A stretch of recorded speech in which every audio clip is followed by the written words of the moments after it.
Glycogen animal body में present होता है वो भी ग्लूकोज में ही चेंज होता है ना।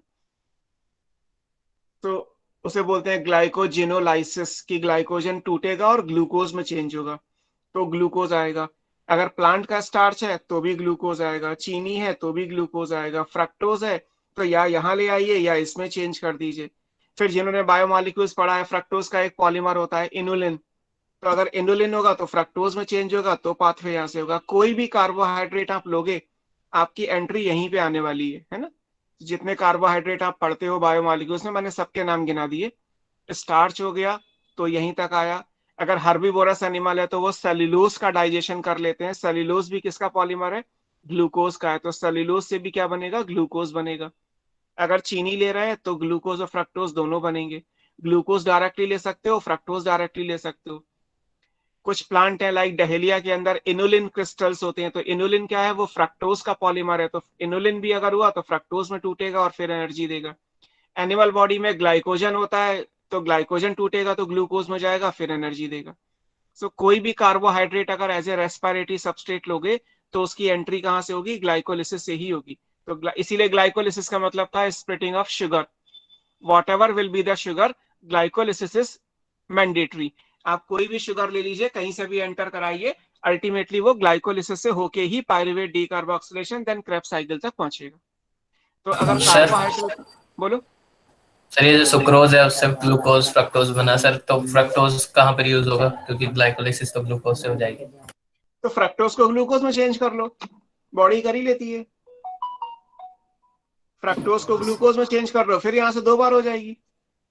सर डायरेक्ट नहीं कर सकते फ्रक्टोज 6 फॉस्फेट जैसे अभी हाँ, आपने बनाया एटीपी त, कर तब सकते भी तब भी यहाँ से भी कर लो, तब भी तो आंसर वही आएगा। हैं। आंसर सर तो नहीं आपने कहा चेंज था हो रहा बॉडी तो ना। प्रेफर करती है ग्लूकोज सही करने के लिए। हाँ, और क्या। भाई फ्रक्टोज से फ्रक्टोज 6 फॉस्फेट बनाओगे तब भी एक एटीपी खर्च होगा। यहाँ क्या है कि हम ग्लूकोज से ग्लूकोज 6 फॉस्फेट में एक एटीपी खर्च करते हैं और ग्लूकोज 6 से फ्रक्टोज 6 आइसोमराइजेशन से बना लेते हैं। यहाँ से यहाँ पहुंचने में बीच में एक कंपाउंड आएगा, यहाँ से यहाँ पहुंचने में कोई कंपाउंड नहीं आएगा, एटीपी यहाँ भी खर्च होगा यहाँ भी खर्च होगा। तो कैलकुलेशन पे तो कोई फर्क नहीं पड़ा बॉडी की। बॉडी की मर्जी है, वो चाहे फ्रक्टोज को यहाँ ले आए या फ्रक्टोज को ग्लूकोज में चेंज करके यहाँ ले आए, यहाँ तक तो आना ही है। Okay sir. सो कोई भी कार्बोहाइड्रेट लेंगे तो यही प्रोसेस आएगा। हाँ। सर थोड़ा ऊपर कर दीजिए, नोट करना था इसको। हाँ, लो।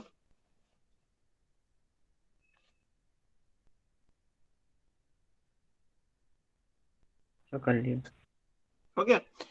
अब दूसरे रेस्पिरेटरी सबस्ट्रेट की बात करते हैं। ये तो कार्बोहाइड्रेट हो गए। फ्लोटिंग रेस्पिरेशन में आपने ये भी पढ़ा था कि फैट्स भी तो रेस्पिरेटरी सबस्ट्रेट होते हैं।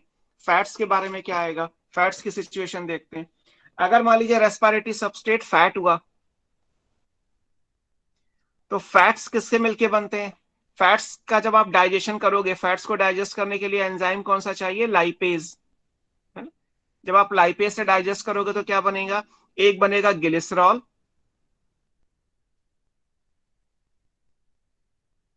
और बनते हैं fatty acids.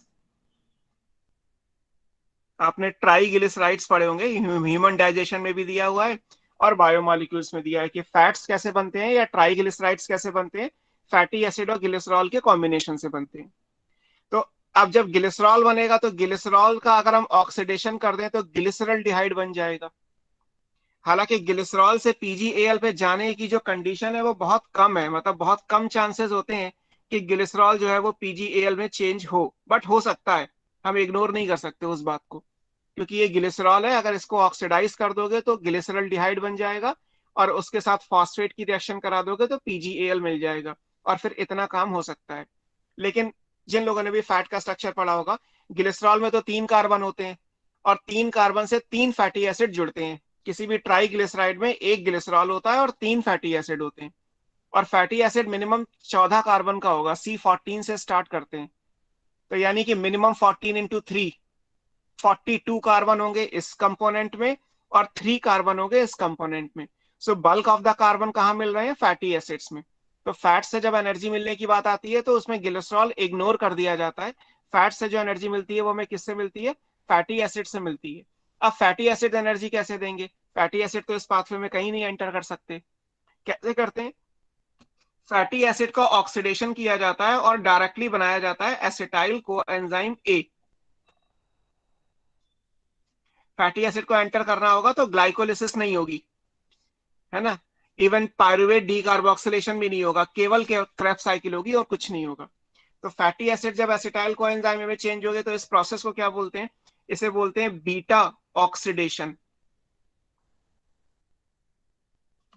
Of fatty acids. ये क्या कहलाता है? Beta oxidation of fatty acid. Beta oxidation का मतलब है किसी भी फैटी एसिड को एसिटाइल कोएंजाइम ए में चेंज करना। और फिर जब एसिटाइल कोएंजाइम ए बन जाएगा तो केवल क्रेब्स साइकिल होगी, ना तो ग्लाइकोलिसिस होगी और ना पायरुवेट डीकार्बोक्सिलेशन होगा। ठीक है। और फिर फैटी एसिड कौन सा है वो आपने अलग अलग पढ़े होंगे। ट्राई पामिटिक एसिड भी होता है, ओलिक एसिड भी होता है, अरेकिडोइक एसिड भी होता है, लिनोइक एसिड है, लिनोलेनिक एसिड है ना। बहुत डिफरेंट टाइप के फैटी एसिड्स हैं। तो कौन सा फैटी एसिड है हमें ये नहीं पता, इसलिए आप ये मत कहिएगा कि कितने एटीपी बनेंगे, बिकॉज वी कांट से। हर फैटी एसिड की कैलकुलेशन अलग आएगी जो हमें पढ़नी नहीं है। लेकिन ये पढ़ना है कि फैटी एसिड अगर एंटर करेगा पूरे पाथवे में एरोबिक रेस्पिरेशन में तो कहाँ एंटर करेगा। तो fatty acid directly acetyl coenzyme A बना देता है। तो ना तो पायरुवेट डीकार्बोक्सिलेशन होगा ना पूरी ग्लाइकोलिसिस होगी, कुछ नहीं होगा, सिर्फ क्रेब्स साइकिल होगी और यहाँ से जो एनर्जी मिलनी चाहिए वो मिल जाएगी, है ना। सर हम्म। सर जो आपने ये बीच बीच में सर जो ये इक्वल टू का मार्क बनाया सर, इसका मतलब क्या है? जैसे लाइन के बीच में जो आपने। हाँ, इसका मतलब होता है कि रिएक्शन को बीच में तोड़ दिया गया, मतलब जो सीरीज है वो और भी है। दो डायगोनल लाइन बनाने का मतलब होता है, हायर क्लासेस में एक्चुअली बनाते हैं हम लोग, या आप जब मेडिकल कॉलेज पहुंच जाओगे तब बनाओगे।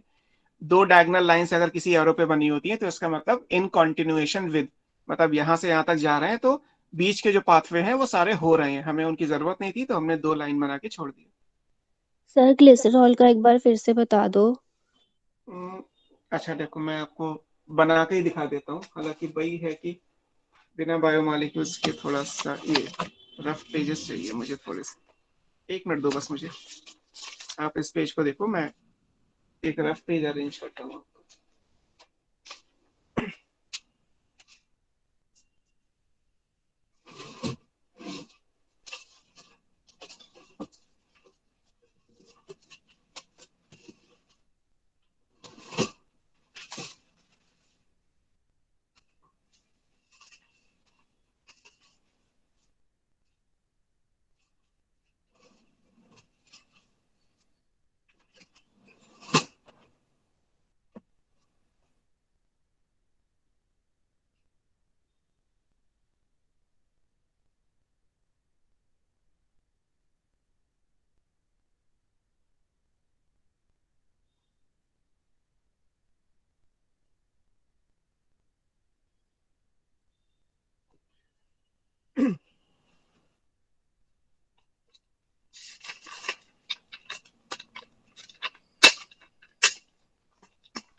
लो, ये हो गया। जितना भी इस पेज पे बना है मैं आपको ग्लिसरॉल वाला जो कॉन्सेप्ट है वो समझा देता हूँ।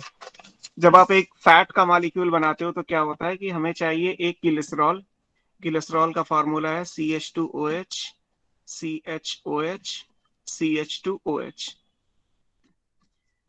और हमारे पास इससे क्या है कि तीन हाइड्रोक्सिल ग्रुप हैं, ये ग्लिसरॉल है। और इसके साथ तीन फैटी एसिड जुड़ सकते हैं, मैक्सिमम तीन जुड़ते हैं और तीन ही हमेशा जुड़ते हैं, कभी भी दो नहीं जुड़ेंगे। इसीलिए ट्राईग्लिसराइड आप यूज करते हो, है ना।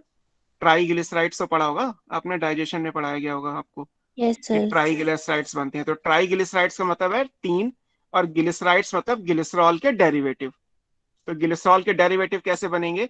इनसे क्या होगा, HOOC, ये फैटी एसिड हो गया, ए मान लो कि कुछ भी है, ऐसे HOOC यानी COOH मैंने लिखा है, ये बी, ये तीनों भी हो सकते हैं। आप तीन मॉलिक्यूल ऑफ ए ले सकते हो, HOOCA। तो ये तीन फैटी एसिड है। फैटी एसिड में एसिड ग्रुप तो होगा ही होगा, तो ये एसिड ग्रुप है, कार्बोक्सिलिक ग्रुप है ये, है ना। तो जब इसकी रिएक्शन होगी तो क्या होगा, एक वाटर मॉलिक्यूल रिमूव होगा, तो ये H इसका जाएगा और OH इसका जाएगा। तो यहां से एक वाटर मॉलिक्यूल ये रिमूव होगा, एक वाटर मॉलिक्यूल ये रिमूव होगा और एक वाटर मॉलिक्यूल ये रिमूव होगा। जब वाटर मॉलिक्यूल रिमूव होगा तो बनेगा क्या, CH2O OOCA, ऐसे मान लीजिए CHOOA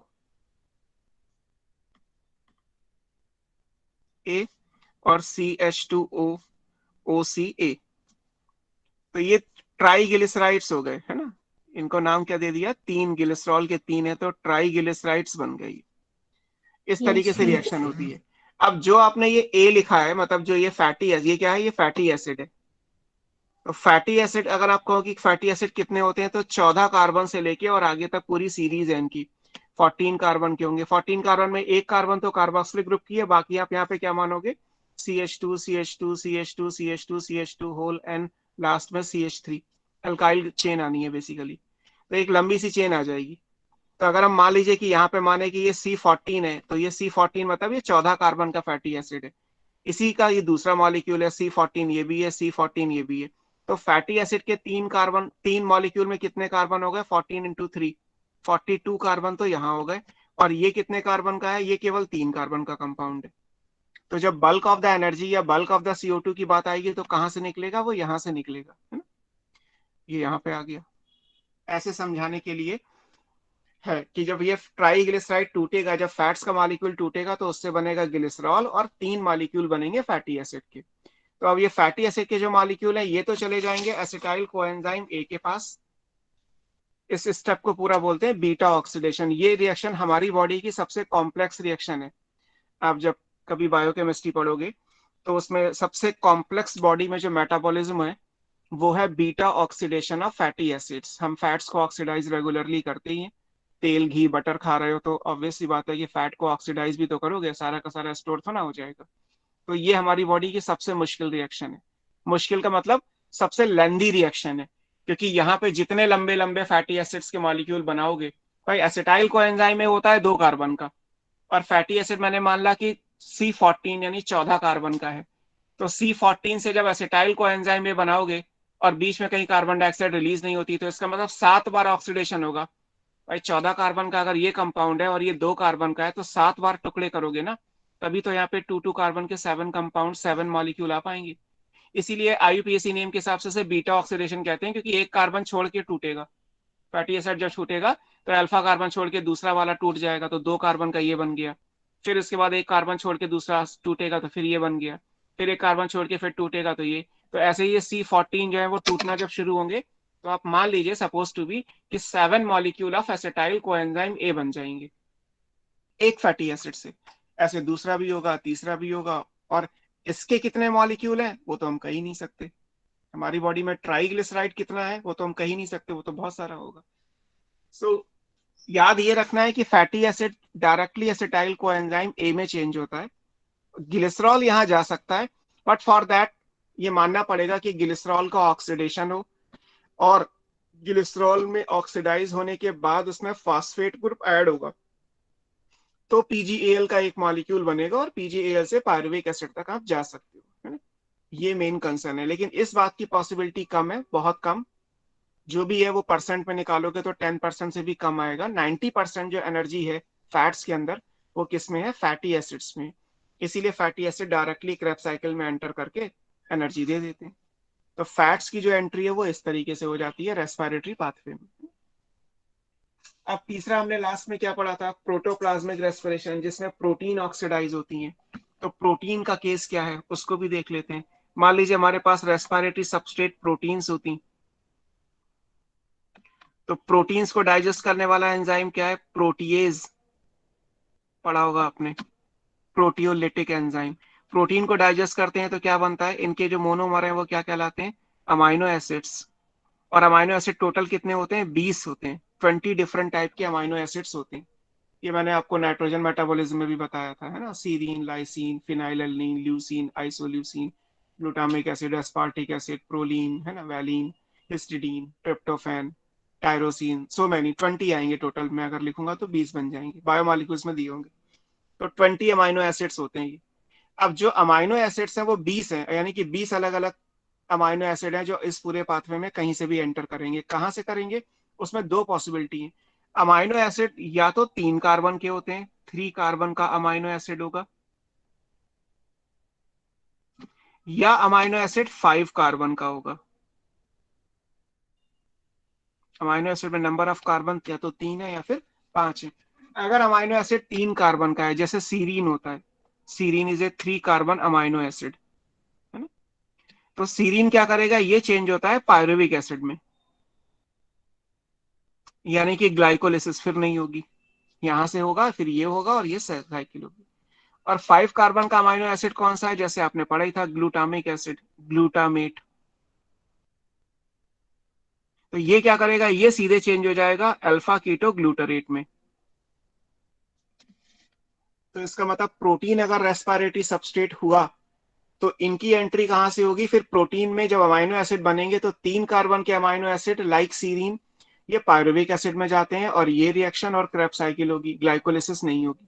और अगर 5 कार्बन का अमाइनो एसिड है ग्लूटामिक एसिड, तो वो इसमें चेंज होगा, इसके आगे की रिएक्शंस होंगी और फिर ये भी नहीं होगा और ये भी नहीं होगा। तो इसका मतलब ये हुआ कि प्रोटीन जब एंटर करेंगे तब भी ग्लाइकोलिसिस नहीं हो रही, कार्बोहाइड्रेट एंटर करेंगे तो हो रही है, फैट्स एंटर कर रहे हैं तो भी ग्लाइकोलिसिस नहीं हो रही है। ग्लाइकोलिसिस केवल तब होती है जब फैट्स और प्रोटीन्स दोनों एंटर कर, दोनों ना करें। ग्लाइकोलिसिस तब होगी जब कार्बोहाइड्रेट केवल रेस्पिरेटरी सबस्ट्रेट होगा। एक मिनट बेटा। हेलो, हेलो, हाँ, हाँ, हेलो,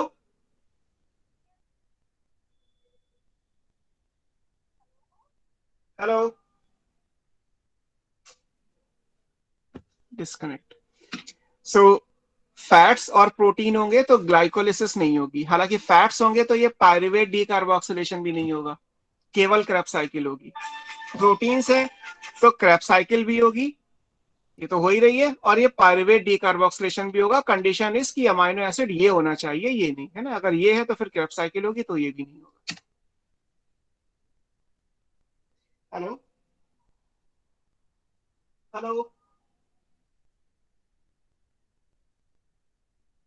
हेलो, मुश्किल है।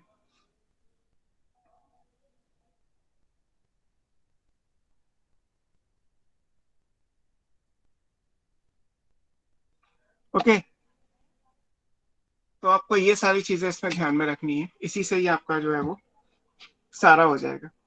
अब इस पूरे पेज पे जो भी बना है वो बेसिकली वो बना है जिससे आप कैटाबोलिज्म समझ सकते हो कि एम्फीबोलिक पाथवे रेस्पिरेशन क्यों है, क्योंकि रेस्पिरेशन में जो सबस्ट्रेट है वो अलग अलग जगह से एंटर कर रहे हैं और ऑक्सीडाइज होके ये पूरी एनर्जी दे रहे हैं, है ना।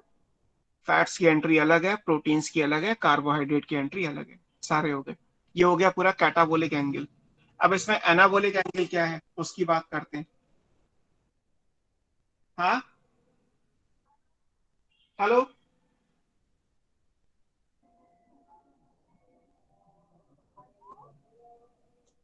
हेलो, मुझे आ रही है आवाज।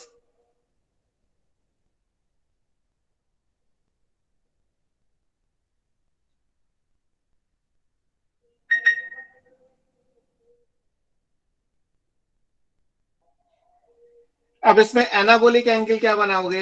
एनाबोलिक एंगल ये है कि अब ऐसे समझिए कि अगर मान लीजिए प्लांट ग्रो कर रहा है, प्लांट ग्रो करने का मतलब ये है कि मान लीजिए सीड जर्मिनेट कर रहा है। अगर सीड जर्मिनेट कर रहा है और उसे अमाइनो एसिड की जरूरत है, तो जिस अल्फा कीटो ग्लूटरेट को ऑक्सीडाइज होना चाहिए था वो उल्टा कहाँ चला गया, अमाइनो एसिड की सिंथेसिस में, जैसे आपने नाइट्रोजन मेटाबॉलिज्म के केस में पढ़ा था।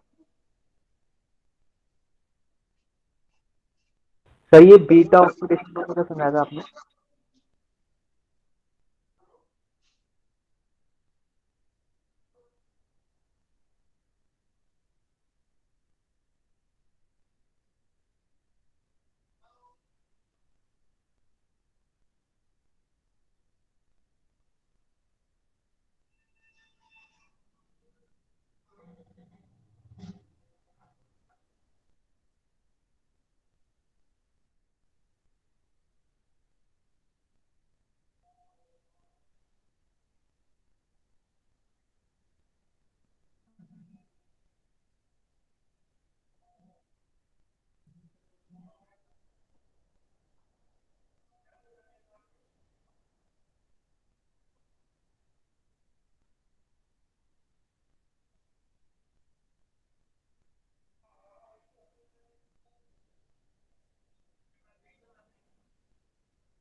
हाँ बेटा कुछ कह रहे हो आप?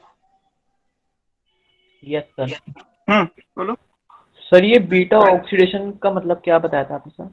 बीटा ऑक्सीडेशन का मतलब होता है दो दो कार्बन से टूटता है। लाइक फैटी एसिड ऐसा है, CH3 CH2 CH2 CH2 CH2 CH2 CH2 ये चलता जाएगा क्योंकि मिनिमम 14 कार्बन का होगा। तो आप 1 2 3 4 5 6 7 और 7 6 कर लो और लास्ट में COOH।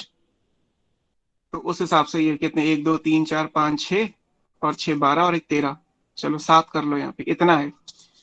तो बीटा ऑक्सीडेशन का मतलब होता है ये दो दो कार्बन के टुकड़े होंगे ऐसे।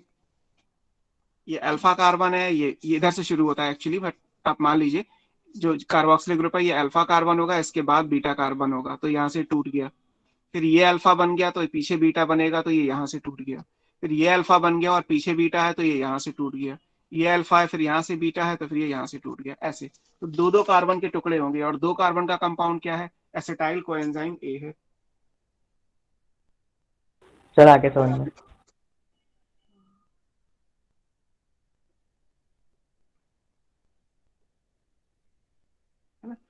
अब हम बात कर रहे थे कि इसमें एनाबोलिक क्या है। एनाबोलिक आपको ये समझा रहा था कि मान लीजिए अगर प्रोटीन की सिंथेसिस होनी है तो रादर देन की alpha ketoglutarate succinyl coenzyme A बनाए, वो क्या करता है, आपने पढ़ा था कि ये अमोनिया से कंबाइन करके ग्लूटामिक एसिड बना देता है।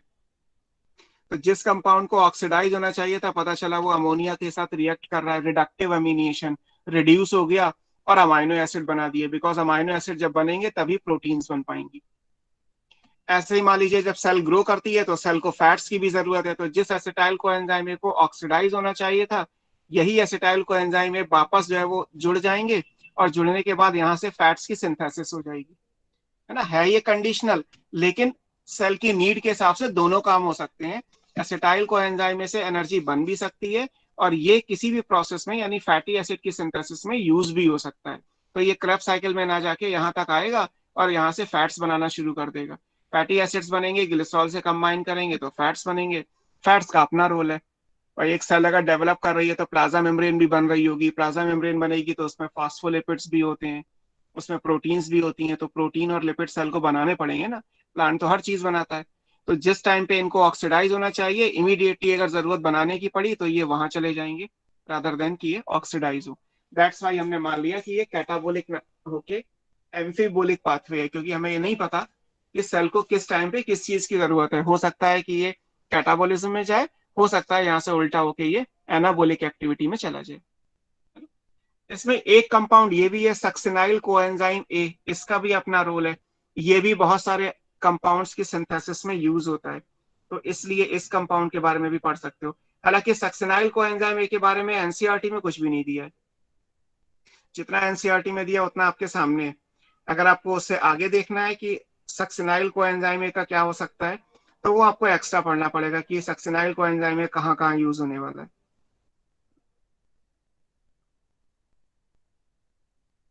सक्सिनाइल कोएंजाइम में कहाँ यूज होता है, ये यूज होगा क्लोरोफिल में। जो आपने स्ट्रक्चर पढ़ा था एक पोरफायरिन, पोरफायरिन मैंने आपको पढ़ाया था कि क्लोरोफिल का जो हेड होता है वो पोरफायरिन का बना होता है। तो सक्सिनाइल कोएंजाइम में कहाँ कहाँ यूज होगा, ये क्लोरोफिल की सिंथेसिस में यूज हो जाएगा।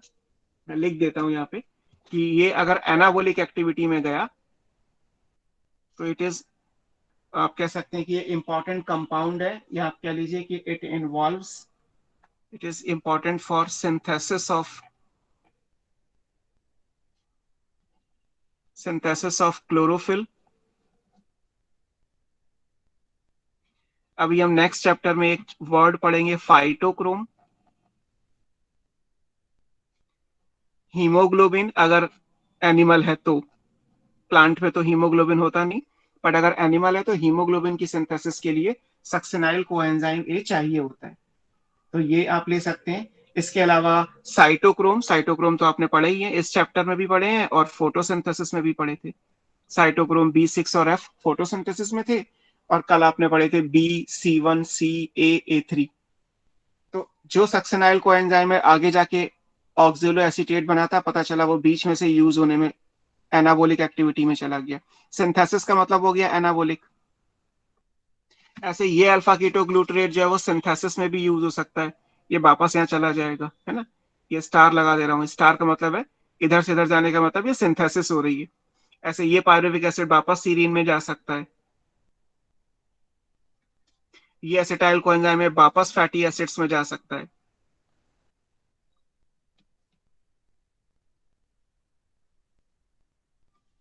लाइक दिस, पीजीएल वापस जो है वो ग्लिसरॉल में चेंज हो सकता है। तो स्टार का मतलब है सिंथेसिस, सिंथेसिस का मतलब एनाबोलिज्म, और बाकी तो सारा चैप्टर कैटाबोलिज्म था ही। तो दैट्स वाई रेस्पिरेशन एम्फीबोलिक पाथवे, ये क्या बन गया, different substrate, fate of different substrate in respiratory pathway। Respiration का जो पाथवे है उसमें अलग अलग सबस्ट्रेट का फेट यानी फ्यूचर क्या है, वो आपको इस पेज पे बना के दिखा दिया गया।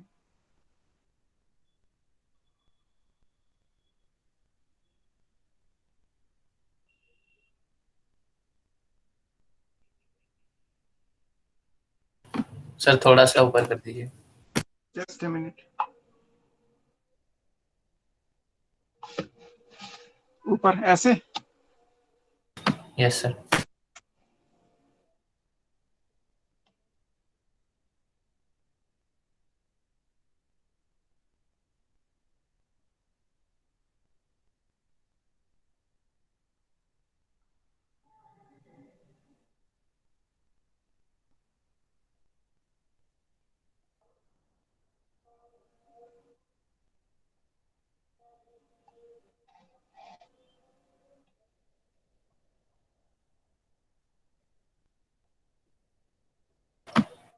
हो गया सर।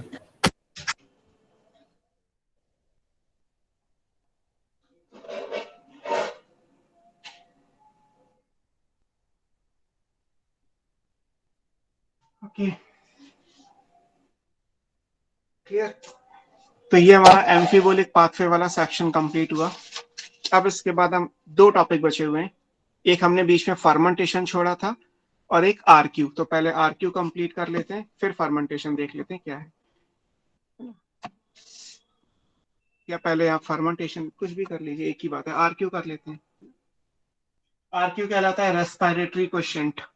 नेक्स्ट टॉपिक है ये आपका रेस्पिरेटरी क्वेश्चंट।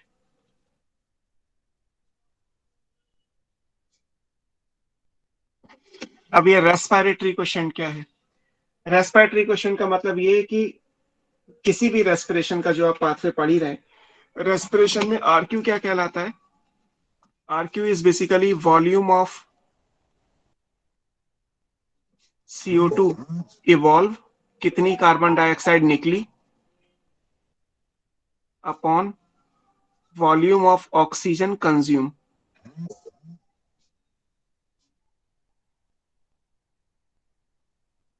आपने रेस्पिरेशन की इक्वेशन लिखी हुई है, तो आपको ध्यान ये रखना है कि किसी भी रेस्पिरेशन में कितनी जो है वो ऑक्सीजन जो है वो निकली और कितनी जो है वो कार्बन डाइऑक्साइड, कितनी कार्बन डाइऑक्साइड निकली और कितनी ऑक्सीजन जो है वो कंज्यूम हुई, उस तरीके से देखना है।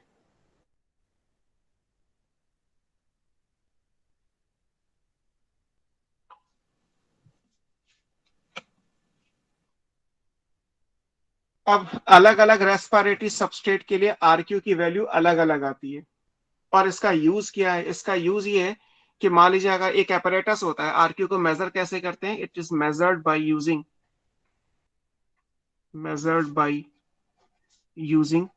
रेस्पायरोमीटर। रेस्पायरोमीटर एक एपरेटस है जो आरक्यू के मेजरमेंट में यूज होता है। अब गूगल पे रेस्पायरोमीटर डालोगे तो आपको इमेज मिल जाएगी, बाकी आपको पढ़ना तो है नहीं इसके बारे में। होता क्या है कि रेस्पिरेटोमीटर के अंदर एक कांच का बड़ा सा वेसल होगा, एक इकट्ठा होगा, जिसमें आप कुछ सीड्स को रख दोगे। अब सीड्स को रख दोगे, सीड को पानी डालोगे तो सीड जर्मिनेट भी करेगा। सीड जर्मिनेट करेगा तो बाय कॉन्सेप्ट हमें पता है कि सीड जर्मिनेशन के लिए एनर्जी चाहिए, एनर्जी आती है रेस्पिरेशन से। इसका मतलब कोई ना कोई रेस्पिरेटरी सबस्ट्रेट ऑक्सीडाइज होगा और एटीपी बनाएगा। लेकिन अगर हमें ये पता करना है कि उन सीड्स में क्या ऑक्सीडाइज हुआ, प्रोटीन हुआ, फैट हुआ, या कार्बोहाइड्रेट हुआ, या ऑर्गेनिक एसिड्स हुआ, या वो एरोबिकली रेस्पायर कर रहे हैं या वो एनएरोबिकली रेस्पायर कर रहे हैं, कैसे पता चलेगा? तो इस चीज को मेजर करने का क्राइटेरिया क्या है? आरक्यू है। हमें देखना ये होता है कि कितनी कार्बन डाइऑक्साइड निकल रही है और कितनी ऑक्सीजन यूज हो रही है, सो दैट वो सीड जर्मिनेट करके आगे जा रहे हैं। तो उसी के बेस पे हम उनके रेशियो से ये पता कर लेते हैं कि उस उन सीड्स का नेचर क्या है। वो सीड्स ऑयली हैं, या उन सीड्स में रिजर्व फूड मटेरियल स्टार्च है, या उन सीड्स के अंदर जो बेसिकली रेस्पिरेटरी मटेरियल है वो फिर प्रोटीन्स है, हम ऑर्गेनिक एसिड्स हैं, ऐसे कर लेते हैं। अब आरक्यू की वैल्यू किस केस में कितनी आती है, ये इंपॉर्टेंट है। अब जैसे आपने मान लीजिए लिखा कि सबसे पहले बात करते हैं कि कार्बोहाइड्रेट के लिए, फॉर कार्बोहाइड्रेट,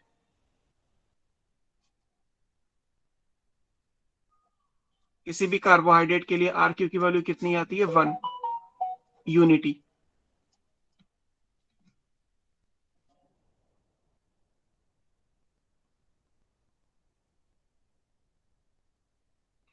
अब क्यों आ रही है? क्योंकि आपने आरक्यू अभी निकाला। जैसे ग्लूकोज के लिए लिखते हो 6CO2 डिवाइडेड बाई 6O2, तो कितना आ गया? 1 आ गया। तो आरक्यू की वैल्यू कार्बोहाइड्रेट के लिए कितनी हो गई? 1 हो गई, है ना? अब ऐसे फैट्स के लिए निकाल सकते हो आप। बेटा मुझे 1 मिनट दो, कुछ अर्जेंट है, आप नोट करो इसे।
हेलो। हेलो। हम्म। हाँ, 1 मिनट। आप ही रखा था।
सो फॉर फैट्स,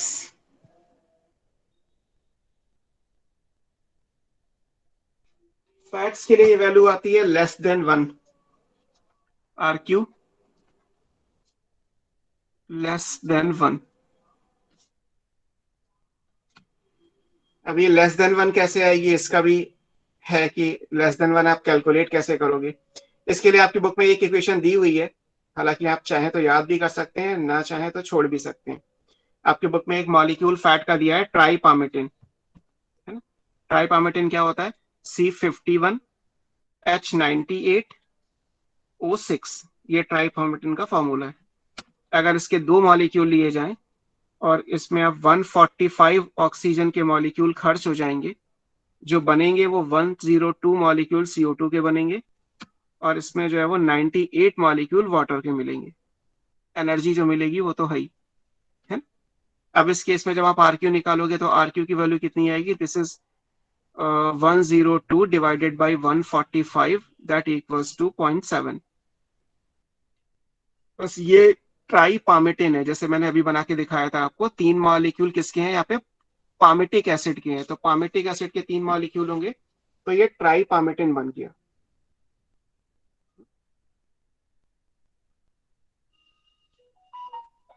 सर तो ये यहाँ सारे पे फैट्स के लिए 0.7 ही आएगी? नहीं नहीं, सारे फैट्स के लिए लेस देन 1 आएगी। अगर ट्राइपामेटिन है तो 0.7 आ रही तो है। 0.7। हाँ, ओके। कोई और होगा तो मे बी 0.8 आ जाए, मे बी 0.6 आ जाए, बट 1 से नीचे ही आएगी।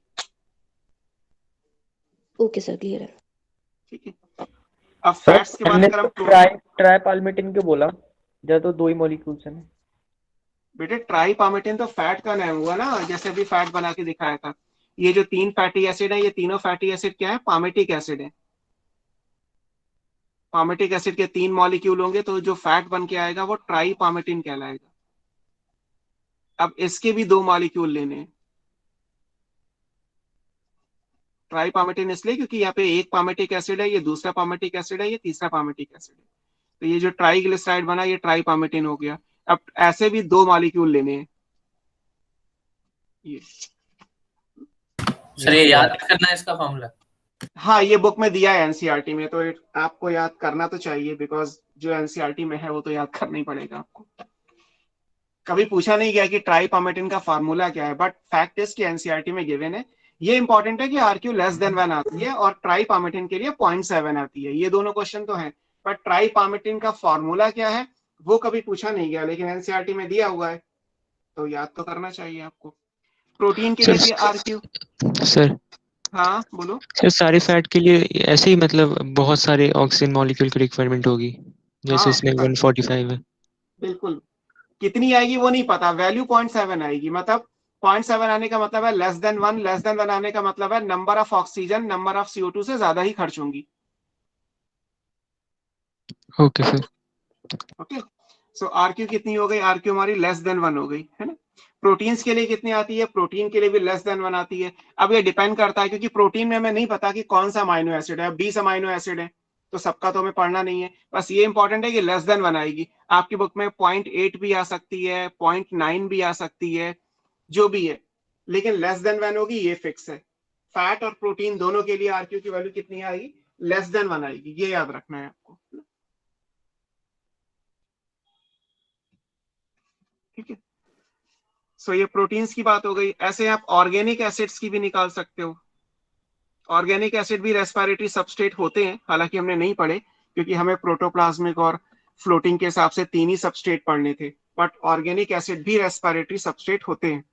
अगर ऑर्गेनिक एसिड है तो इनके लिए आरक्यू की वैल्यू कितनी आती है, हमेशा मोर देन 1 आती है।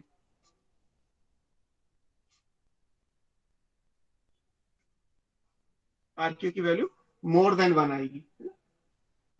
अब मोर देन 1 में जैसे मान लीजिए मैलिक एसिड है, प्लांट्स मैलिक एसिड को भी एज ए सबस्ट्रेट यूज कर लेते हैं, तो यहाँ पे आरक्यू की वैल्यू 1.33 आएगी, याद कर सकते हैं बस आप।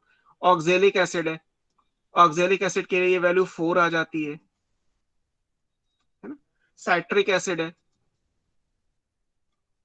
साइट्रिक एसिड के लिए ये जो वैल्यू है वो 1.3 आ जाती है। तो अलग अलग केस में अलग अलग आएगी, लेकिन एक से ज्यादा आएगी, तो ये भी फिक्स है कि एक से ज्यादा ही आएगी।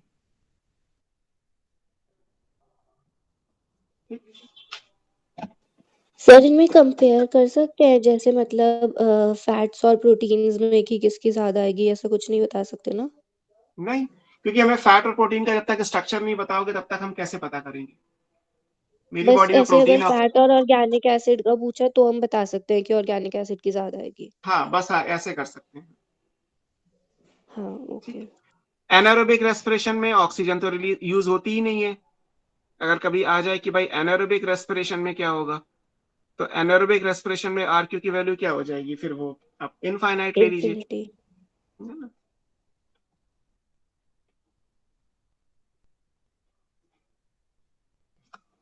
ये आ जाएगी। तो इस तरीके से आप अलग अलग केस में अलग अलग ले सकते हैं, है ना।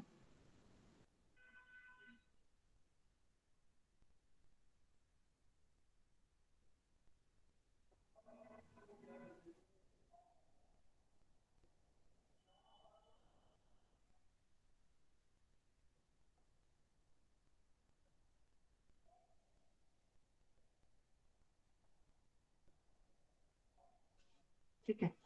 सो ये आरक्यू के बारे में हो गया कि अलग अलग केस में आरक्यू अलग अलग आता है, और ये आपको याद रखना है।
Next is fermentation.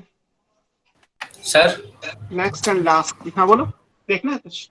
सर नहीं सर, वो पूछना था इनका कुछ एवरेज नहीं होता सर कि सबका मिक्स डाइट का कुछ हो जाए नहीं नहीं, ऐसा कुछ नहीं है।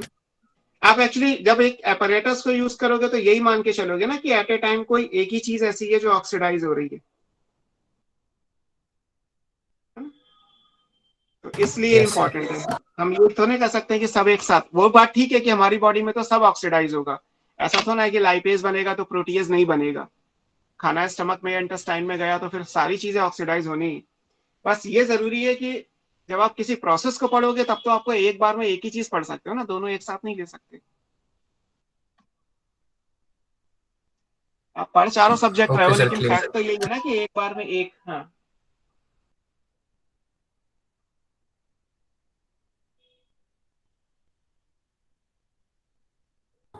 क्लियर हो गया सर। है ना। So last is fermentation.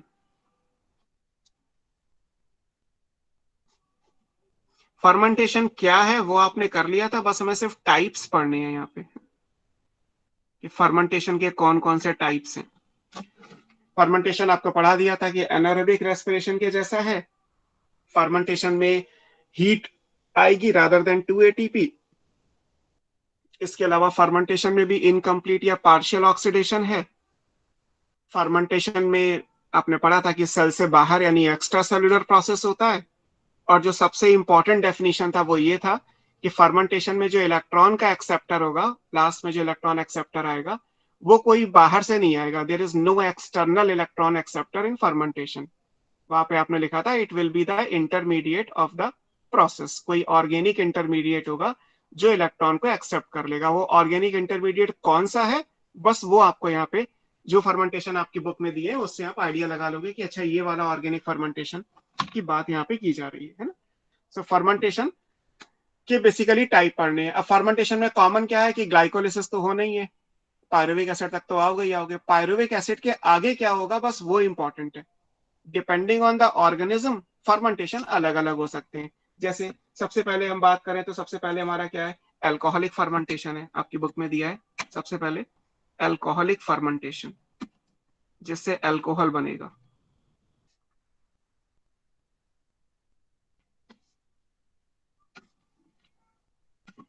अब अल्कोहलिक फर्मेंटेशन का केस का मतलब ये हुआ कि जो पायरुविक एसिड है ये 3 कार्बन का कंपाउंड था। तो पायरुविक एसिड 3 कार्बन के कंपाउंड में बनेगा क्या, C2H5OH यानी इथाइल अल्कोहल और CO2।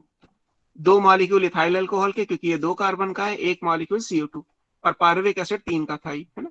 तो ये बन गया इथाइल अल्कोहल। जो कार्बन डाइऑक्साइड है वो रिलीज हो जाएगी। फर्मेंटेशन एनारोबिक मीडियम में होता है, वो तो आप पहले ही पढ़ चुके हैं कि फर्मेंटेशन ऑक्सीजन रिच प्रोसेस नहीं है, फर्मेंटेशन के लिए ऑक्सीजन की जरूरत नहीं पड़ती। तो ये चीज आएगी। अब यहाँ पे ऑर्गेनिज्म कौन सा यूज होगा वो इंपॉर्टेंट है। यहाँ जो ऑर्गेनिज्म होता है वो ईस्ट है। ईस्ट आपने फंगी में पढ़ा होगा, है ना। ईस्ट कौन सा, ईस्ट का नाम भी लिख सकते हैं आप, ईस्ट इज सैक्रोमाइसिस। ये जीनस है, सर्विसी स्पीशीज है। इसको आप बेकिंग इंडस्ट्री में भी ये यूज करते हैं तो इसे बेकर्स, एंड ब्रीविंग इंडस्ट्री में भी यही यूज करते हैं तो ब्रीवर्स ईस्ट कहते हैं।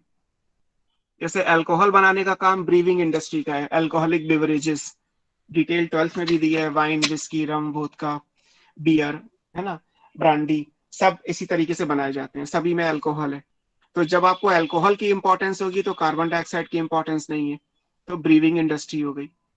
ब्रेड बनाने में क्या होता है, ब्रेड बने, बन बने, पास्ता का ये सॉरी पिज्जा का बेस बने, या कोई बिस्किट्स बने, या बेकरी प्रोडक्ट्स कोई भी बने, तो भी यही रिएक्शन होगी। बट तब कार्बन डाइऑक्साइड इंपॉर्टेंट है कि आटे में आपने ईस्ट मिला दिया, आटे में है कार्बोहाइड्रेट, तो पहले स्टार्च से बनेगा ग्लूकोज, ग्लूकोज से बनेगा पायरुविक एसिड, फिर उसके बाद जो ईस्ट आपने आटे में मिलाया, ईस्ट क्या करेगा, वो पायरुविक एसिड से ये रिएक्शन करवाएगा।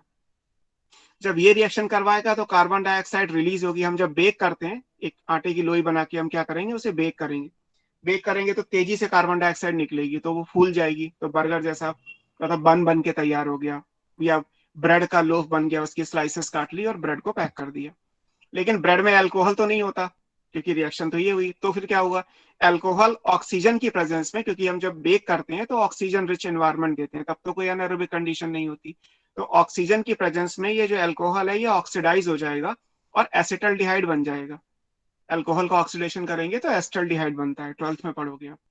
और एसिटल्डिहाइड की जो स्मेल होता है फ्रूटिंग स्मेल होती है ना, आपने कभी फील किया हो तो ब्रेड या बन में स्पेशली एक स्मेल है, एक कैरेक्टरिस्टिक स्मेल है, पता चल जाता है कि अच्छा कि बेकरी इंडस्ट्री कोई पास में होगी जहाँ पे कुछ बेक किया जा रहा होगा।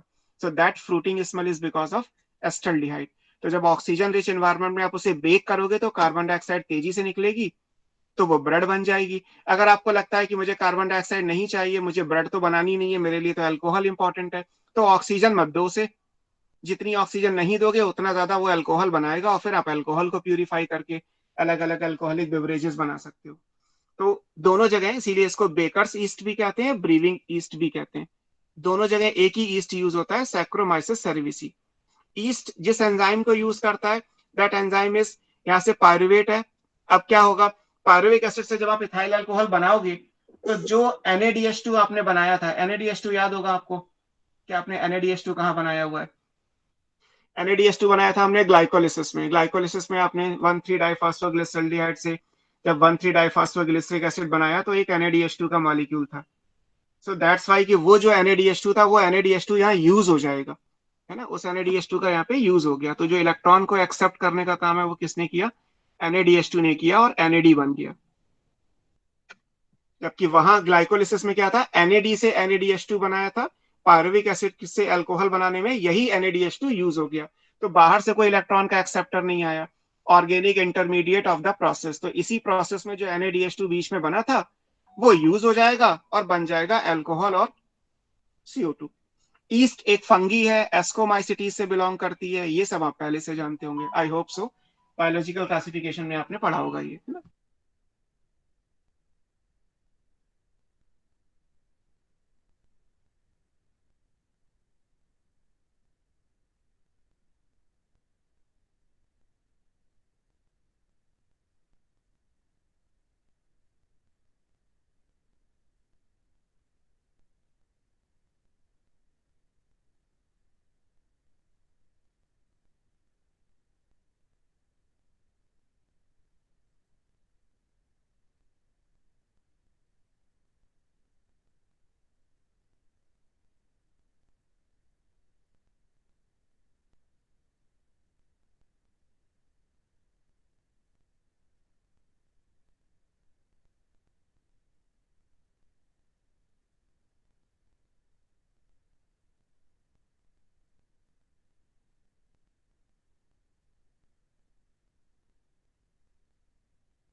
सर आपका माइक म्यूट है। ओके अच्छा, मैंने इतनी देर में, कोई बात नहीं। सो NADH2 से ये NAD बना, तो ये आपको इसमें ध्यान में रखने वाली बात है। अब जो NADH2 की मैं बात कर रहा था, बीच में कितनी देर म्यूट रहा, शायद 1 मिनट तो हो गया होगा। तो बीच में जो मैंने बात की, यस सर। हाँ, वो ये बोला कि जो NADH2 ग्लाइकोलिसिस में बना था वो NADH2 यहाँ पे जो है वो यूज हो जाएगा। तो ये बस चीज आपको ध्यान में रखनी है कि NADH2 यूज्ड इन फर्मेंटेशन, और ये NADH2 वो है जो आप ग्लाइकोलिसिस में ऑलरेडी बना चुके हैं, है ना?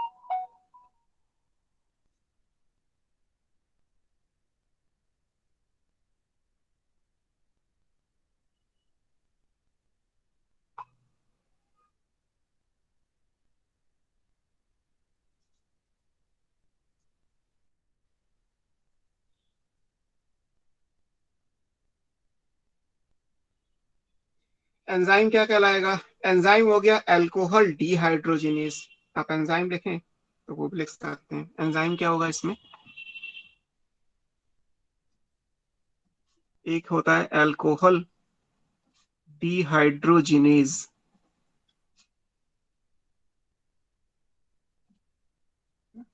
एंजाइम क्या है? एंजाइम है अल्कोहल डिहाइड्रोजिनेज।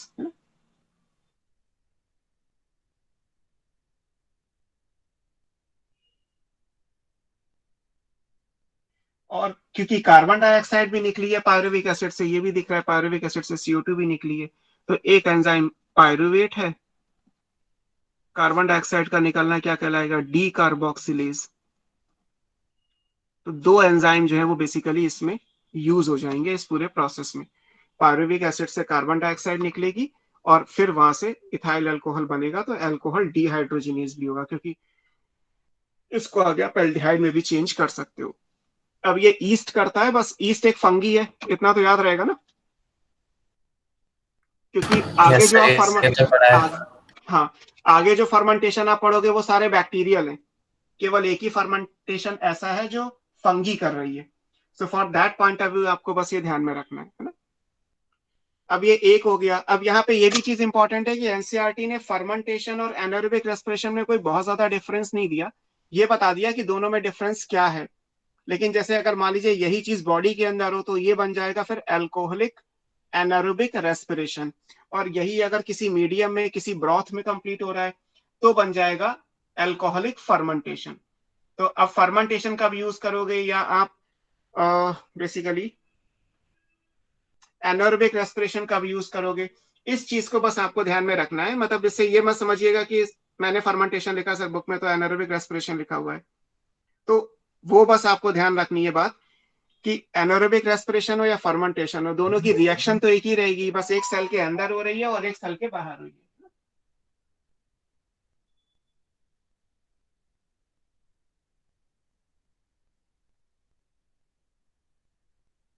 सर ये दोनों एंजाइम फर्मेंटेशन में यूज होते हैं। हाँ, ओके सर।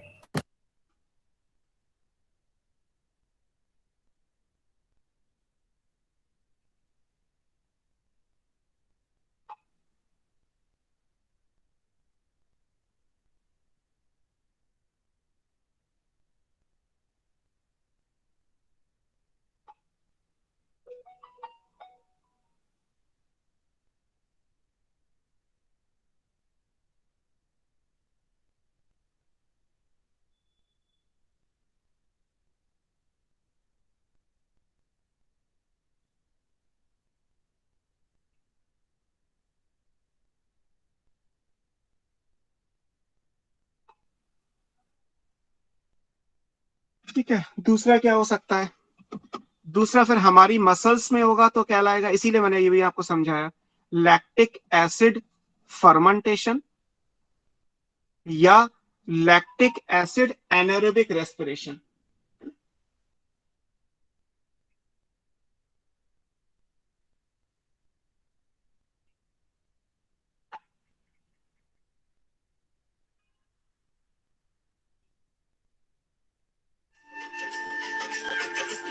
एक मिनट बेटा।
चल रही है ना कॉल, मेरा फोन।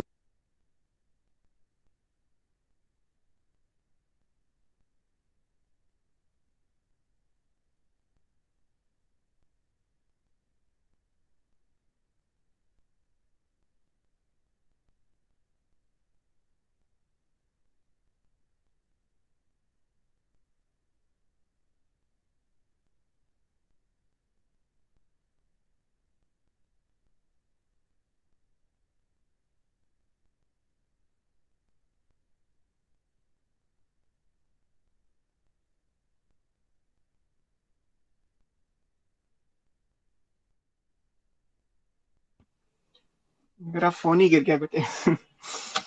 चलो, लैक्टिक एसिड फर्मेंटेशन क्या है? लैक्टिक एसिड बनाने के लिए, आ रही है आवाज आप लोगों को? Yes sir. लैक्टिक एसिड बनाने के लिए आपको कार्बन डाइऑक्साइड नहीं निकालना, बिकॉज लैक्टिक एसिड भी 3 कार्बन का ही है। तो पायरुविक एसिड भी 3 कार्बन का है, लैक्टिक एसिड भी 3 कार्बन का है, बस बैक्टीरिया बदल जाएगा।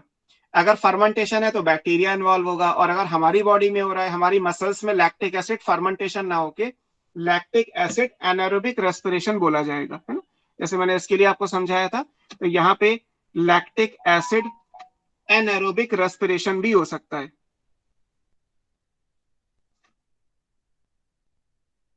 ये इन ह्यूमन मसल्स।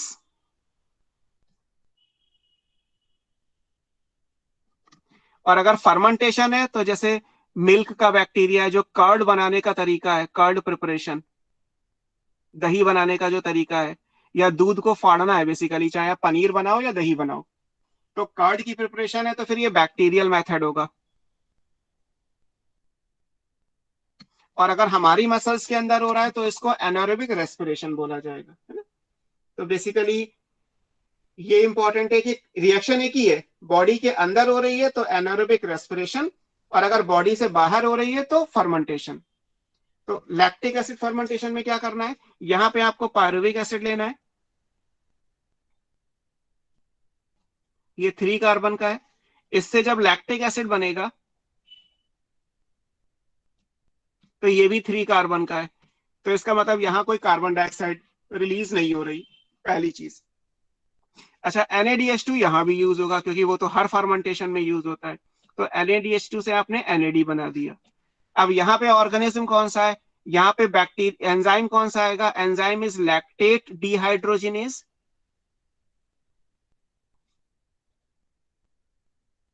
और अगर ये बैक्टीरिया है तो बैक्टीरिया कहलाता है lactobacillus. Lactobacillus is lactic acid bacteria, LAB लिखा होता है, 12th की बुक में है भी, डिटेल भी है। लैक्टिक एसिड बैक्टीरिया, कर्ड बनाने का तरीका क्या है कि मिल्क में लैक्टोबैसिलस यानी जो मिल्क का बैक्टीरिया है वो हमेशा प्रेजेंट होता है। जब कैटल की बॉडी से मिल्क बाहर आएगा, जब तक ऐसे इमेजिन कर लीजिए किसी काऊ या बफेलो की बॉडी के अंदर मिल्क है, तब तक तो क्या है कि मैमल्स हैं, मैमल्स अपना टेम्परेचर रेगुलेट कर सकते हैं। तो जब तक वो हमारी मतलब मैमल्स की बॉडी के अंदर रहेगा, कैटल की बॉडी के अंदर रहेगा, तब तक कोई फर्मेंटेशन नहीं होगा। जैसे ही मिल्क कैटल की बॉडी से बाहर आया तो अब जो टेम्परेचर है वो क्या है, सराउंडिंग का है, इन्वायरमेंट का है, गर्मियां हैं या जाड़े हैं जो भी है, तो जो लैक्टोबैसिलस है वो फिर अपने तरीके से काम करेगा। तो मिल्क में जो लैक्टोबैसिलस यानी लैक्टिक एसिड बैक्टीरिया है वो क्या करेगा, मिल्क में जो शुगर है, मिल्क की शुगर क्या होती है, लैक्टोज। जिन लोगों ने बायोमॉलिक्यूल्स पढ़ा है उन्हें पढ़ा होगा। लैक्टोज एक डाइसैकेराइड है, लैक्टोज किससे बनता है, ग्लूकोज और गैलेक्टोज से बनता है। तो यानी कि मिल्क की शुगर लैक्टोज थी, लैक्टोज चेंज हुई पहले ग्लूकोज में, और ग्लूकोज से बना पायरुविक एसिड, और फिर पायरुविक एसिड से वो बैक्टीरिया क्या करेगा, लैक्टिक एसिड बना देगा। जैसे ही लैक्टिक एसिड बनेगा, लैक्टिक एसिड एसिडिक है, एसिडिक है तो जो मिल्क में प्रोटीन होती है, मिल्क की प्रोटीन कैसीन कहलाती है, तो मिल्क की प्रोटीन जो है वो कोआगुलेट कर जाती है, मतलब पानी अलग कर देगी और दूध अलग हो जाएगा। तो जैसे पनीर बनाते समय आप दूध का पानी अलग हो जाता है, और जो सॉलिड मास है मिल्क में जिसमें प्रोटीन और शुगर दोनों होंगी वो अलग हो जाएगी। तो या दही बनाते हैं तब भी यही होता है कि दूध में आपने बैक्टीरिया मिला के छोड़ दिया तो दूध फट जाएगा, तो दूध दही का पानी अलग हो जाएगा और दही का एक थक्का सा अलग हो जाएगा। तो ये फर्मेंटेशन की वजह से होता है। इसमें नेचुरली बैक्टीरिया प्रेजेंट है, हमने बैक्टीरिया मिलाया नहीं। हम इसलिए मिलाते हैं दही जमाने के लिए, थोड़ा सा दही इसलिए मिलाते हैं क्योंकि वो जल्दी हो जाए, अदरवाइज उसे छोड़ दोगे तो टाइम ज्यादा लगेगा और वो फ्लेवर नहीं आएगा जो आप चाहते हो। इसलिए हम दूध में थोड़ा सा खुद ही दही मिला देते हैं। दूध में दही मिला दोगे तो 3 से 4 घंटे के अंदर जो दूध है वो फिर दही में चेंज हो जाएगा। तो रिएक्शन यही होनी है। अगर हमारी मसल्स में हो रही है तो फिर हमारी मसल्स में ये एंजाइम ऑलरेडी प्रेजेंट है, फिर ये बैक्टीरिया नहीं देगा। ऐसा नहीं है कि हमारी मसल्स में बैक्टीरिया रहता है, हमारी मसल्स के अंदर ये एंजाइम ऑलरेडी है। तो हमारी मसल्स क्या करती हैं, जब वो लैक्टिक एसिड बनाती हैं तो मसल्स की में लैक्टिक एसिड एक्यूमुलेट करेगा। फिर उसकी वजह से क्या होगा, उसकी वजह से ये होगा कि धीरे धीरे जो है वो मसल्स में लैक्टिक एसिड का जब डिपोजिशन होगा तो वहां पे इंपॉर्टेंट ये कि भाई मसल्स थक जाती हैं। कहते हैं ना मसल फटीग, आपने कभी जू में पढ़ा हो कि हमारे थकान का जो एहसास होता है वो क्यों होता है। आप दौड़ते दौड़ते थक जाते हो, तो दौड़ने का मतलब है कि आपकी बॉडी में जो स्केलेटल मसल्स हैं उनका रेगुलर यूज हो रहा है। और जब स्केलेटल मसल्स का रेगुलर यूज होगा तो उन्हें एनर्जी चाहिए। एनर्जी एरोबिक रेस्पिरेशन से आ रही थी लेकिन कम पड़ रही है, तो एनारोबिक रेस्पिरेशन के जो 2 ATP हैं वो भी बनना शुरू हो गए बाय दिस मेथड। यहाँ से 2 ATP तो बन ही जाएंगे ना, पायरुविक एसिड से पहले ही 2 ATP बन चुके हैं, तो वो 2 ATP भी हम यूज करना शुरू कर देते हैं। बस होता ये है कि मसल्स में लैक्टिक एसिड एक्यूमुलेट करने लगेगा, जो प्रॉब्लमेटिक है। तो इसलिए इस चीज को आप फर्मेंटेशन में भी ले सकते हो और इसको एनारोबिक रेस्पिरेशन में भी ले सकते हो, है ना। ये इसमें ध्यान रखने की चीज है कि हम कब एनारोबिक रेस्पिरेशन मानेंगे और कब हम इसको फर्मेंटेशन में काउंट करेंगे।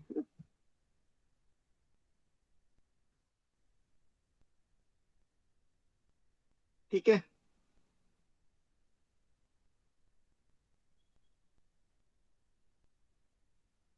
तो ये दूसरा हो गया हमारा लैक्टिक एसिड फर्मेंटेशन। इसको आप कर्ड प्रिपरेशन में यूज कर लीजिए, चाहे हमारी मसल्स में एनर्जी के लिए यूज कर लीजिए, जो लिखना चाहे वो इसमें समझ सकते हैं।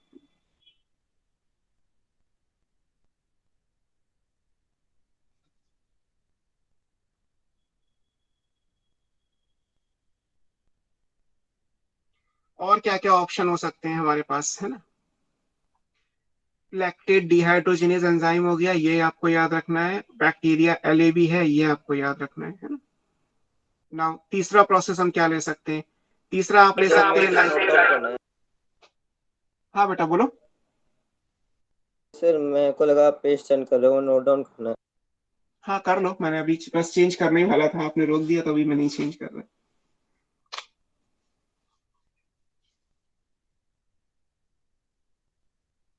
बाकी आप ट्वेल्थ में पढ़ोगे माइक्रोब इन ह्यूमन वेलफेयर, एक चैप्टर है, तो उसमें आपको ये दोनों टॉपिक पढ़ाए जाएंगे। अल्कोहलिक बेवरेजेस कैसे बनते हैं, यही रिएक्शंस है, या फर्मेंटेशन से हम डिफरेंट टाइप के ऑर्गेनिक एसिड्स कैसे बनाते हैं, वहां पे टॉपिक है organic acid production and alcohol production, या बेकिंग इंडस्ट्री में क्या करते हैं, या मिल्क के बैक्टीरिया को कैसे यूज करते हैं। तो ये सारी चीजें वहां भी हैं, बस वहां पे फर्मेंटेशन पे जोर दिया गया। रिएक्शंस जो हो रही है वो आपकी बुक में कुछ यहाँ दे रखी है। नेक्स्ट क्या आएगा?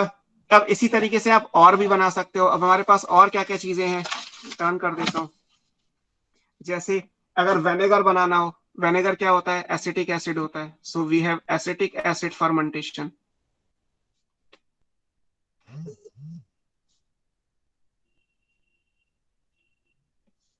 अब हमारे पास क्या है? एसिटिक एसिड फर्मेंटेशन है। एसिटिक एसिड फर्मेंटेशन के लिए क्या करना है? फिर वही है कि पायरुविक एसिड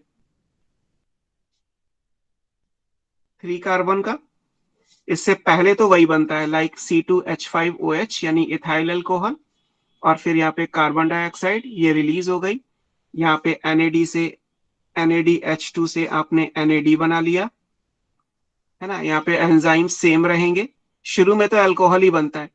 अब हम क्या करते हैं, इस अल्कोहल का ऑक्सीडेशन करते हैं। जब आप अल्कोहल का ऑक्सीडेशन करोगे, जैसे मैंने ब्रेड के टाइम पे समझाया, तो बनेगा एसिटल्डिहाइड CH3CHO, ये बन गया, दिस इज एसिटल्डिहाइड। और जब एसिटल्डिहाइड का फिर ऑक्सीडेशन किया जाएगा, एक और बार ऑक्सीडेशन करिए, तो बन जाएगा acetic acid CH3COOH, vinegar. Acetic acid का यूज क्या है मार्केट में? एसिटिक एसिड किस फॉर्म में मिलता है? वेनेगर की फॉर्म में। वेनेगर आप ऑलमोस्ट हर एक चाइनीज फूड में वेनेगर यूज होता ही है। तो वेनेगर बनाने का तरीका भी यही है। यहाँ कौन सा बैक्टीरिया चाहिए? ये ऐसा ऑक्सीडेशन है जो ऑक्सीजन की प्रेजेंस में होगा, मतलब फर्मेंटेशन जो ऑक्सीजन की प्रेजेंस में हो, है ना। तो ये याद रखना है कि एसिटिक एसिड जो फर्मेंटेशन होता है ये एरोबिक मीडियम में होता है, जबकि नॉर्मली फर्मेंटेशन के लिए ऑक्सीजन नहीं चाहिए। एरोबिक कहाँ पे यूज होगा? यहाँ जहाँ पे ये स्टार लगा है। ऑक्सीडेशन कहाँ करोगे? यहाँ पे।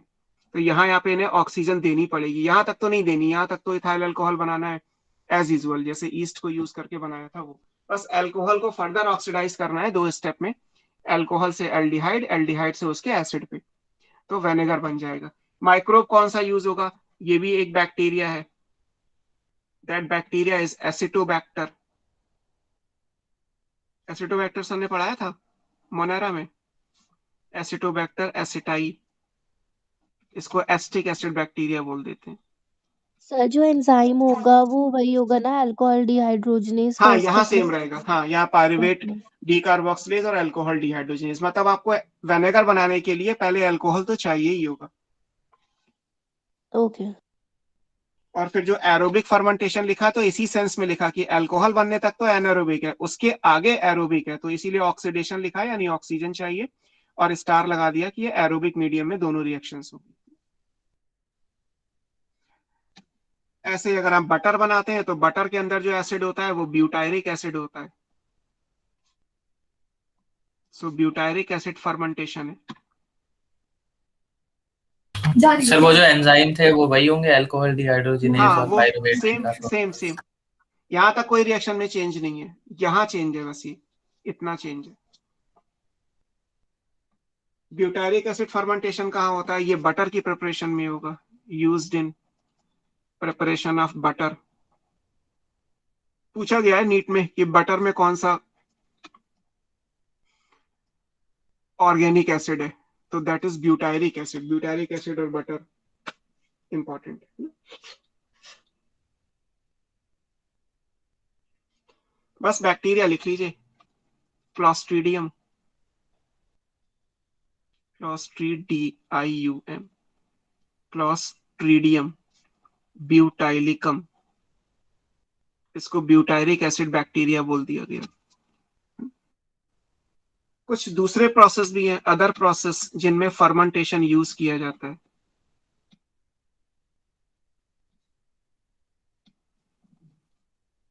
वो दूसरे प्रोसेस कौन से हैं? लाइक मैं पहले नाम लिख देता हूँ फिर आपको एक्सप्लेन कर देता हूँ। क्यूरिंग ऑफ टी, टी में फ्लेवर देते हैं। प्रोसेसिंग ऑफ टोबैको,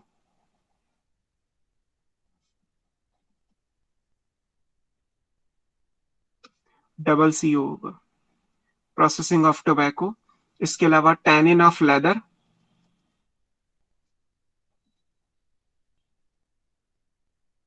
ये ले सकते हैं। रेटिंग ऑफ फाइबर, ये सब है ना। या और भी आप लिख सकते हो, जैसे डोसा इडली बनाते हैं तो उसका भी जो बैटर होता है that is also fermented product, है ना। डोसा इडली और भी क्या उत्पम बनता है, जितने भी साउथ इंडिया में तो वैसे भी हर चीज मोस्टली फर्मेंटेड फूड्स खाने की आदत है उन्हें, वो फर्मेंट करके चीजों को खाते हैं, तो फर्मेंटेशन वहां भी आएगा। या फिर आप, क्यूरिंग मतलब क्या है? Curing of T? हाँ मैं एक्सप्लेन कर देता हूँ आपको। जो टी मार्केट में आती है, जो जो आप नॉर्मली ब्लैक टी यूज करते हो, वो टी क्या है? वो प्रोसेस्ड टी कहलाती है। ऐसा नहीं होता कि चाय की पत्ती तोड़ी बागान से, चाय के बागान से, और सुखा के आपको दे दी गई। अगर ऐसा होगा तो ग्रीन टी होगी। ग्रीन टी आप लोग जानते होंगे, ग्रीन टी का मतलब है अनप्रोसेस्ड, उसमें कोई प्रोसेसिंग नहीं की गई, वो जैसी तोड़ी गई सुखा के सीधे सीधे आपको जो है वो दे दी गई, तो उसको बोला जाता है कि वो अनप्रोसेस्ड है। जब ब्लैक टी बनाई जाती है तो टी में फर्मेंट करके दिया जाता है, टी में फर्मेंटेशन से आर्टिफिशियली फ्लेवर ऐड किए जाते हैं। तो पूरी की पूरी जो ब्लैक टी की इंडस्ट्री है वो फर्मेंटेशन पे बेस्ड है। उस प्रोसेस को क्यूरिंग कहा जाता है। क्यूरिंग का मतलब है fermenting the tea leaf with addition of artificial compounds. तो फिर उनमें अलग अलग फ्लेवर आते हैं। जो लोग बहुत चाय के शौकीन होंगे उन्हें पता है कि ये ताजमहल चाय का फ्लेवर अलग है, और टाटा टी का अलग है, और ताजा का अलग है, और जो भी रेड लेबल का अलग है, सबके अलग अलग होते हैं, क्योंकि सबके प्रोसेस पेटेंटेड है, तो हर इंडस्ट्री ने अपने फ्लेवर को पेटेंट करा रखा है, कोई किसी का यूज नहीं करता। So that is called curing of T. Curing of T का मतलब है टी की प्रोसेसिंग, टी के बागान से चाय की पत्ती को तोड़ के और सुखा के आपको ब्लैक टी की फॉर्म में पैक करने तक जो भी प्रोसेस है उसको बोला जाता है क्यूरिंग ऑफ टी।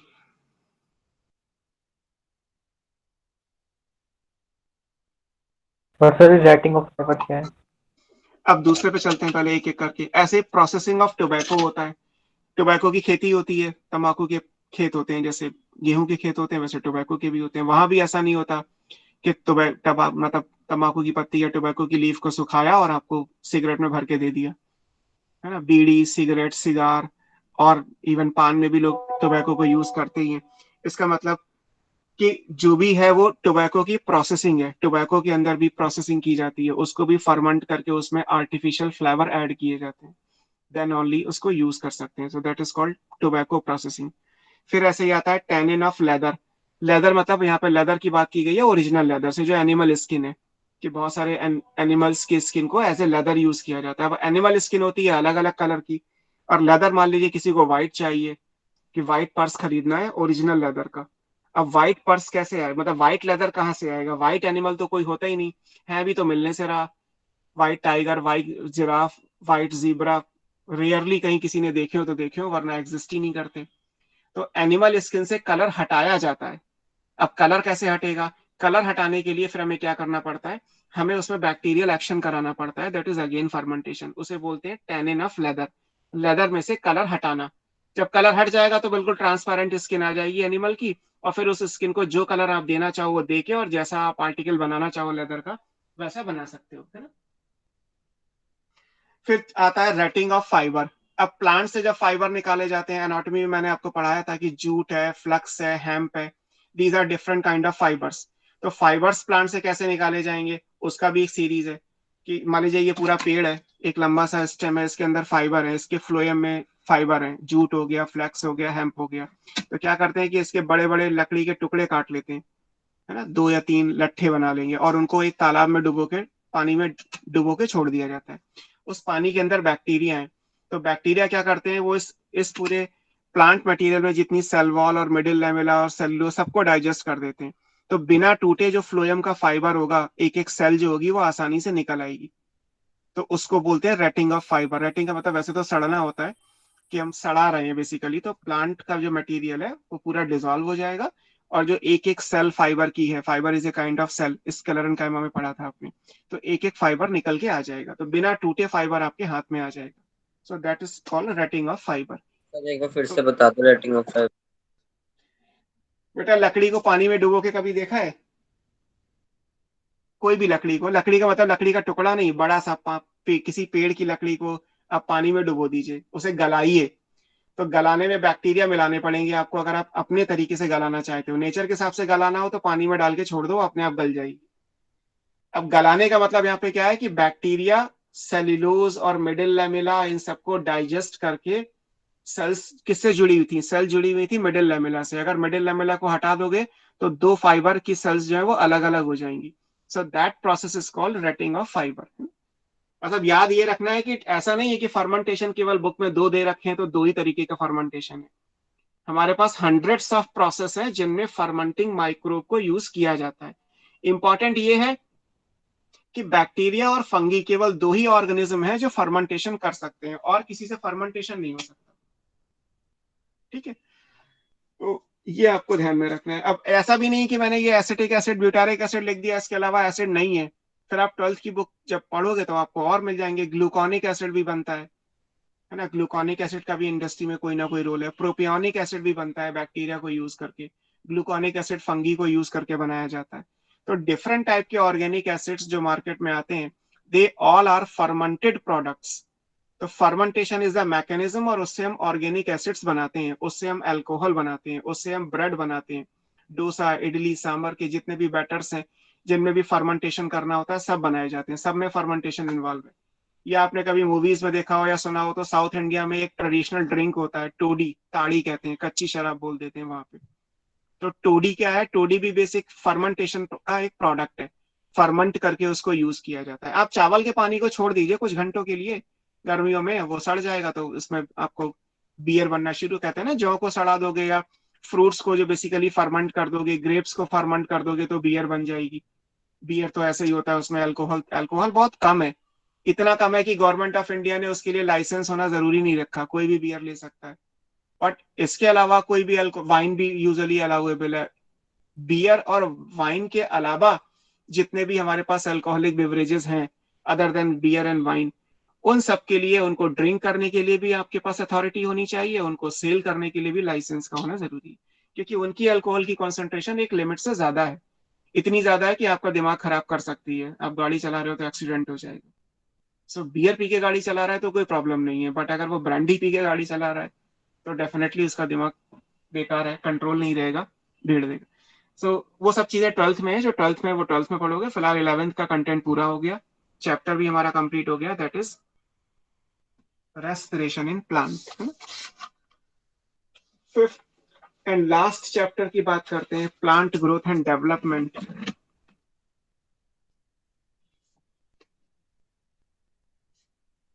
ये थ्योरेटिकल भी है और थोड़ा सा समझना है इसमें। प्लांट ग्रोथ एंड डेवलपमेंट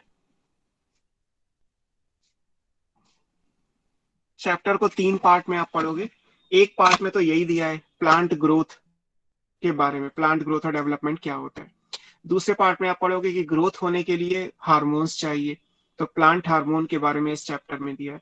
और तीसरे सेक्शन में आप कुछ और भी प्रोसेस हैं जिनको डिस्कस करना है, जिनमें आपकी बुक में फोटो पीरियडिज्म, वर्नलाइजेशन और सीड डॉर्मेंसी 3 चीजें दी गई है।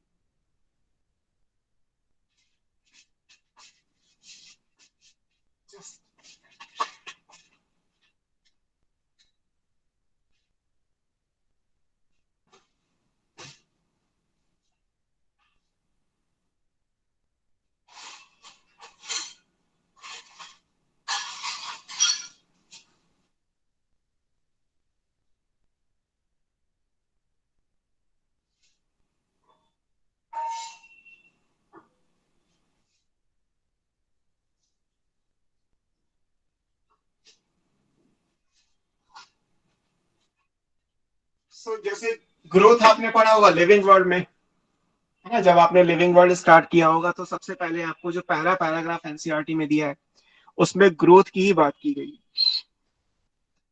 ग्रोथ जैसे ऑर्गेनिज्म में होती है वैसे यहाँ सिर्फ प्लांट की ग्रोथ की बात है ना। तो सबसे पहले ग्रोथ में चलते हैं कि ग्रोथ में क्या क्या चीजें इंपॉर्टेंट है। डिफाइन करते हैं पहली बात कि ग्रोथ है क्या, व्हाट इज प्लांट ग्रोथ, है ना। सो प्लांट ग्रोथ क्या कहलाएगा?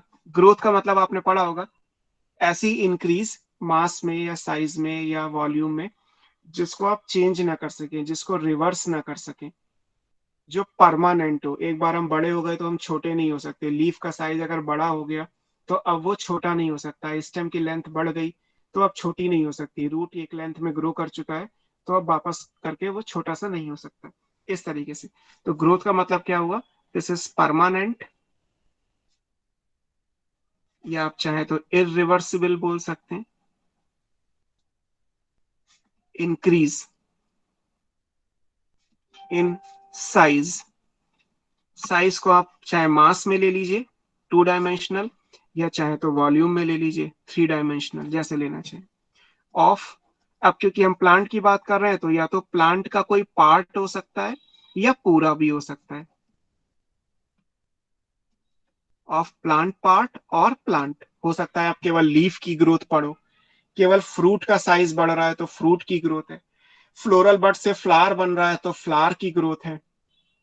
या पूरा ही पूरा प्लांट की हाइट बढ़ती चली जा रही है तो प्लांट की ग्रोथ भी है। तो प्लांट या प्लांट पार्ट किसी की भी ग्रोथ को आप यहाँ पे कंसिडर कर सकते हो, है ना।